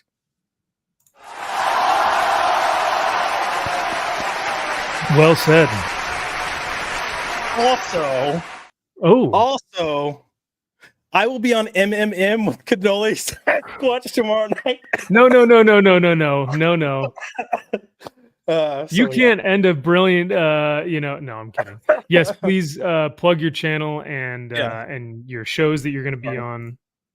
Still suffering from a cough, and when I laugh, it comes out. So apologies if I just blew anyone's ears out. As far as the channel, tomorrow night I'm going to be on Cannoli Sasquatch's channel for Movie Madness Mayhem. We're going to be discussing the movie Warrior with Tom Hardy and Edgerton. No, I can't remember who was in it. Anyways, good movie. Come on with us. Tuesday night I'm going to have Culture Popped. We have some stuff to talk about, and then I'm sure you'll see me next week on Max's Man Cave. Sweet. And then at the end of the month, stay tuned on Pop by Culture, because we're going to be doing our graphic novel series. Yeah. Correct. We're kicking off the graphic novel, the book club with Superman for All Seasons. So, whoop, whoop. Also, to kind of add to what your final, closing statements were, if we are in fact involved in a war overseas, who is going to fight that war? Like when I mean who, I don't mean, is it going to be America? Is it going to be not the country who's going to fight? Like, you have to look yourself in the mirror and go, the women that are currently, voting for the hose for Harris or the holes for Harris, whether you are a man or a woman, seriously, genuinely take a look at who you are voting for, whether it is Trump or Kamala, and see who it is that you're going to want in office, because there's a very real chance that you're going to be on the front lines. It's not a stance of, oh, someone else will fight my battles. We do not have that luxury anymore. The men that are currently in the military right now do not know, they are not war fighters. They have not been bred to be war fighters, because we've been out of that climate for such a long time. We genuinely do not know how to do it well, and we don't have the manpower to do so, or the finances, or the machinery, or the equipment. We just don't. Our military recruitment is the lowest it's ever been. It's I think the last time it was even remotely close to this from a percentage standpoint was 1940. Man, so we don't have the people. Yeah.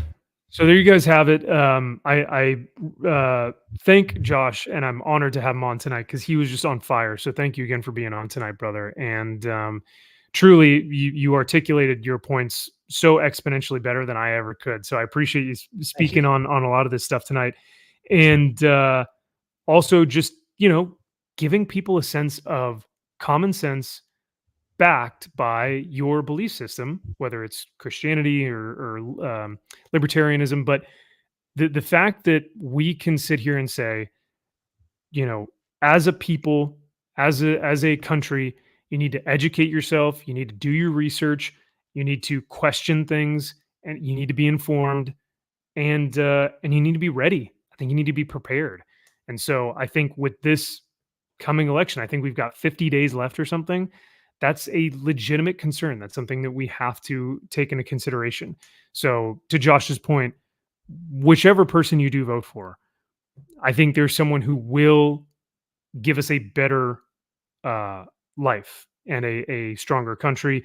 And someone who, if the rest of the puppets hate this candidate,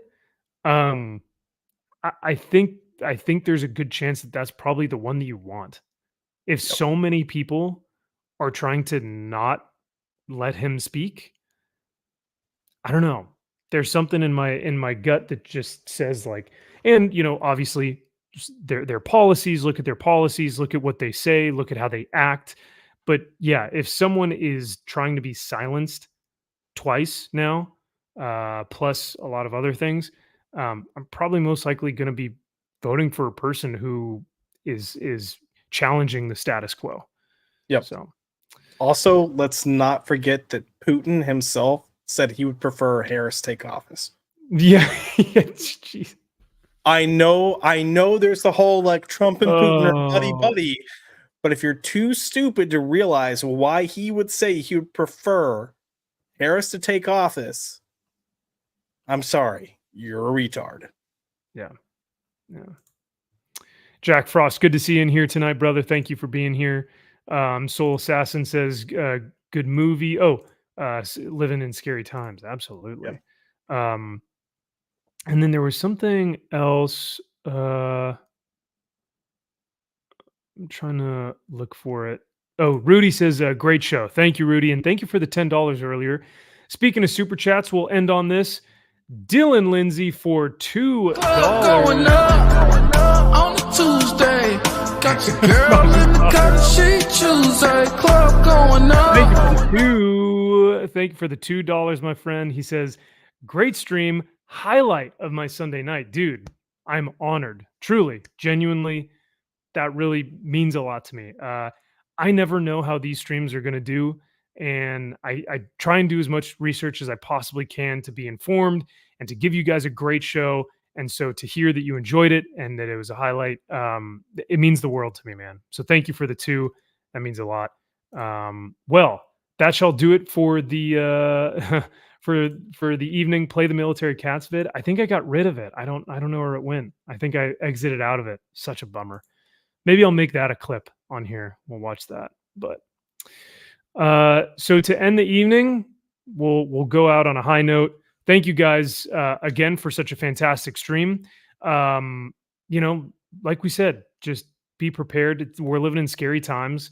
And ultimately, kind of what Rudy was saying too, I think we also have to remember to look to God when things get really nasty and when things get a little scary. Because at least for me, that's going to be my guiding light, and hopefully looking towards the kingdom more so than looking towards what man has made. And that'll kind of be our guiding light from there. But other than that, go check out Pop by Culture. His link is in the description below. You guys can find him tomorrow night on Sassy's show or Canoli's Sasquatch. Canoli's. Thank you. All right, thank you. All right, guys. Like, I'm not on anything tomorrow night. What are you talking about? You're like, oh yeah, wait, I am. Shoot. Have a fantastic night, everyone. Be safe out there, please, and we will see y'all soon. Take care.